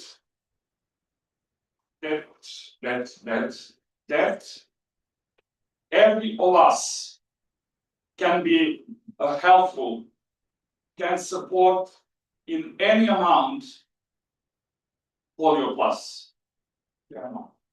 Because we are committed to our organization, because we are superheroes. And if you don't know, in every of our hearts, there are a superhero. And please think about it. whenever you have doubts about the strength of the Rotary, about the strength of our organization, about our commitment, because together we can end polio. Thank you very much. Waiting for you at the dinner with donations. Yes, donations will go directly to Polio Plus, so it's not cash contribution. So you will log to your account on your name and donate the amount that you bid. Thank you very much. Be a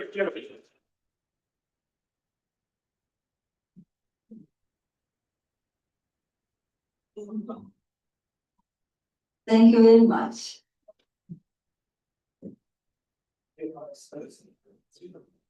Now we have a lunch break for an hour, and the lunch will be served at Hotel Medellino, Belaşar Kemal meeting. So the next session will begin at 2.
Mayıs Atatürk'ü